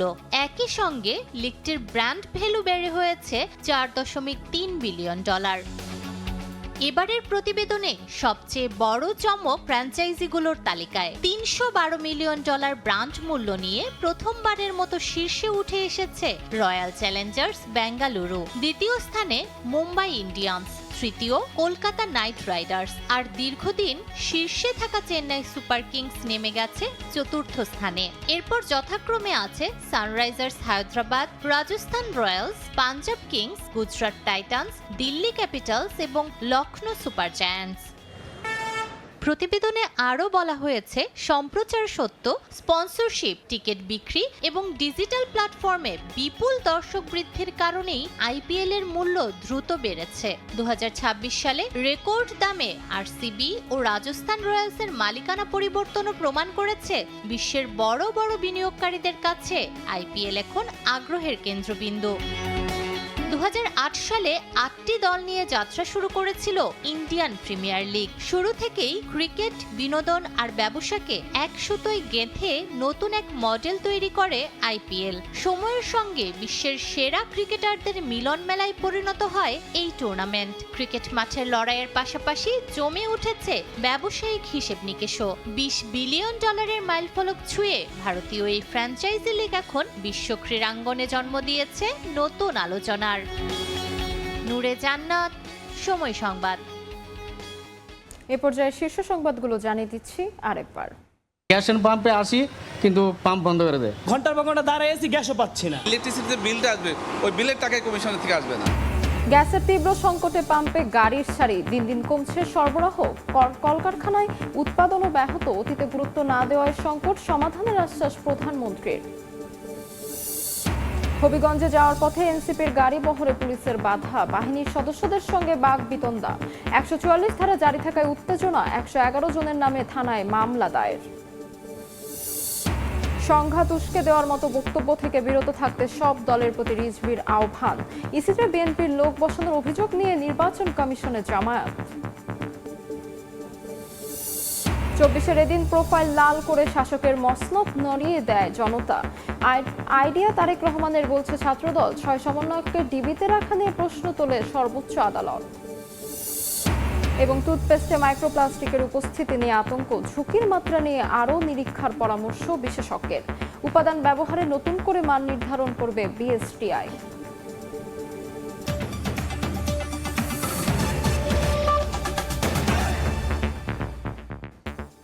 এই ছিল ভোরের সময়। এরপর সকালের সময় সঙ্গে থাকবেন সহকর্মী মাহাদ ইসলাম ধ্রুব। তাজমিলা, আপনাকে ধন্যবাদ। সকালের সময় নিয়ে আসছে কিছুক্ষণ পর, সঙ্গেই থাকুন।